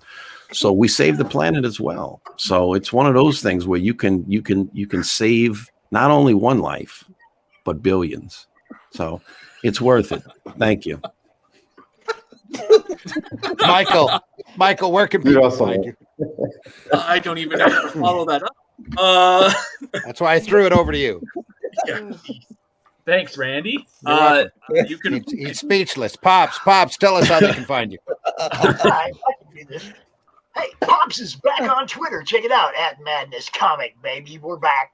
And the following is coming back, Pops Army on Twitter. They help us so much to promote what all you guys do. I got to give a shout out to the Army up there, man. They do us justice. You can find me at Comic Talk with Pops Fans on YouTube, and that's the basic broadcast channel for CromCon. CromCon 13. So you never know who you're going to run into at CromCon. It's always a good time. Monday Madness. Kara's going to be there. We always have a good time on Monday Madness. The Facebook group, Comic Related Madness.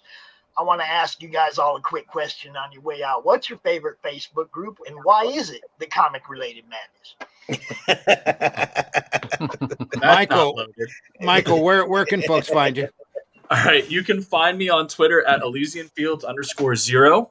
You can find the Nine Realms Publishing page up on Facebook. We just started up our Patreon and announced our first Webtoon exclusive series, Errand of the Sable Knight. So if you go to our Facebook, we have an image up there that says a QR code that sends you to our Patreon, so you can get exclusive looks on that while it's being developed. We have The Embrace is live currently on Indiegogo. We have 15 days left, I think. And we are at 8,199, so like literally $1 shy of 8,200. And we're trying to hit that 10K before the 60 days goes up. So help us reach that goal. It's really tremendous for us to be at this level and getting to the 5-figure level in the industry. We have 150 backers right now. So thank you for everyone that's come out and done that so far. You guys are fantastic. And yeah, I think that pretty much covers where you all can find me. That's The Embrace over on Indiegogo. It's one of those projects. Again, you go over and take a look at it. You're going to have to buy in. So just like Only Death Can Save Us. Russ, where can they find you? You can find me on YouTube as Comic Book Black Belt. You can find me at russleach.com or comicbookblackbelt.com. You can reach out to me on all of the usual places, the Twitter and the Fleecebook, and I'll answer any questions and talk to anybody. You can also find out about the book Only Death Can Save Us. So all those people that Figaro is saving, all the rest of them are going to die, and only death is going to save them. So you can find the book in demand on Indiegogo. You can get the link for that on the website onlydeathcansaveus.com, and there's also a link there to the shop where you can buy mugs and apparel, and also my own email list, which you can get to on any of those websites as well. Cara, thanks so much for coming today, and thanks for putting up with all of us. Let folks know how they can find you. Well, thank you for putting up with me, and you can find me on Indiegogo as Cara Nicole. You can find me on social media as AZ Power Girl, and for every backer that donates to Fire Bitch 2, Michael will not flush his toilet for a day. So wait, what? I don't recall. Thanks, Cara. It's a goal. Thanks, Cara.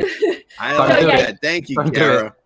Join my Patreon, help support my music videos. I'm on OnlyFans, Twitter, Instagram, Facebook, AZ Power Girl, everywhere. And yeah, and I was gonna say that also I think that you'll be part of you got the show coming up this weekend, Pop said. And then Pops, your CromCon, what day is it? The 24th and 25th. Okay. Con show Friday night, the 23rd, with Zimm and Sugar. And then the following Monday afterwards, we already have some people that didn't get a chance to get in CromCon 13. So the Monday after, the 26th, Mike Bear and a couple other people going to be there. So, you know, it's going to be a wild weekend. It's going to start Friday and it's going to end Monday night at midnight. All right, cool. I just wanted to make sure we got that information out there. Randy, where can you find it, sir? You can find me on Facebook under Randy Zimmerman. You can find me on Twitter under Randy Zimm, though I'm not over there very often. You can find the Arrow Comics 4.0 page over on Facebook. Do go over there and take a look and like and follow that page. We're putting up new artwork as it becomes available, and we're talking about the projects that we're going to be doing here in the latter part of the year. And also right now over on Indiegogo, the Indie Revolt graphic or sequential art collection. Please go over there and take a look. We have 50 backers. We're approaching our last 30 days of the campaign. Every 25 backers adds another 10 pages to the book. And right now the book is already sitting at 130 pages. So it's going to be 130 black and white pages of short story greatness. And I'm talking some phenomenal stories here, beginning, middle, and ends. It's going to be a hefty, fantastic volume. So go over there and take a look at it. Other than that, I will be back on Sunday morning at 9 a.m. here on the Indie Volt Network for the Sunday Funnies program. Maybe Daphne will be there. Maybe Varian will be there. Maybe Russ will be there. Anthony probably won't be awake. So he never shows up on that show. But anyway, that's 9 a.m. Eastern time, Sunday Funnies, where we try to put the fun back in funny books. Then Varian and I will be back again on Tuesday night at 9 p.m. for the Live Wire program, along with the Indie Princess and multiple guests. Wednesday, the Indie Princess and Varian do Geekgasm. That is Wednesday at 9 p.m. Eastern Standard Time. Then we'll be back again here Thursday morning for the Breakfast Buzz, yet again, 9 a.m. Eastern Standard Time for more of this nitwittery. Yeah. We will, and also I want to tell everyone too that if you want to send a letter in, you can do so at IndieVoteLive at IndieVote.com. Include IndieVote Live in the subject, and please keep his emails to 90 words or less. If you like tuning in on the radio, though, you can continue to do so. Today, so far, 97,602 have done so. Thank you very much. Appreciate it, guys, for the morning show, especially IndieVote Radio on Google Play, Streamer, if you have an iPhone, or the TuneIn app, as well as Amazon Alexa. Do we still have China? I'm not sure. They don't show me that right now. Okay. They're showing like the top 3. China. They're not in the top 3. Right. Yeah. And Roku TV, if you're interested in checking out some independently made movies and wrestling and some music videos, we got them on IndieVote TV. It's completely free. Download it on Roku and Roku-enabled devices today. We also want to remind everyone that we'll be back here again, like Randy said, but I'll be back here. Well, I won't be here, but Saturday, we're unveiling our new show, Pitches Be Crazy. Brand new program. There it is, Pitches Be Crazy, where we will have contestants on who will be pitching their book. The winner, we will back their campaign up to the $50 tier. So if you got what it takes, come pitch your campaign, come pitch your book, and let's see if we can get yourself win some money. How about that? Yeah. That's a pretty cool idea. Cash me out. Like Cash me outside. What? How about that? How about that? All right, Randy, pulling out of here. Yeah, on our way out the door, we want to remind everybody of the immortal words of Mr. Jack Kirby, who says, "Kid, comics will break your heart." It will.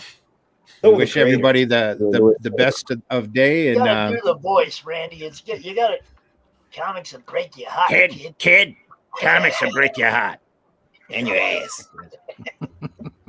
Where's your puppet at, Varian? He's working hard. Under the desk. Yeah. He's looking for Voldemort's wand. I just want to say in closing, remember, kids, if you're trying to tear down what somebody else is building, you're not the hero of the story. You're not? Oh, yeah. Shit. There you go. Good words. Profound. Damn it. Are we out of here? We are. All right, everybody. You take care. Have a great week. We'll see you on Sunday for the Sunday Funnies. 9 a.m. where we'll try to put some more fun Look back into those funny books. Bye, Chris. Hey, Sugar. We were talking about you all the time, Sugar. Just in time for us to say goodbye. I'm Earth and Sugar. All right. Take care, everybody. See you soon.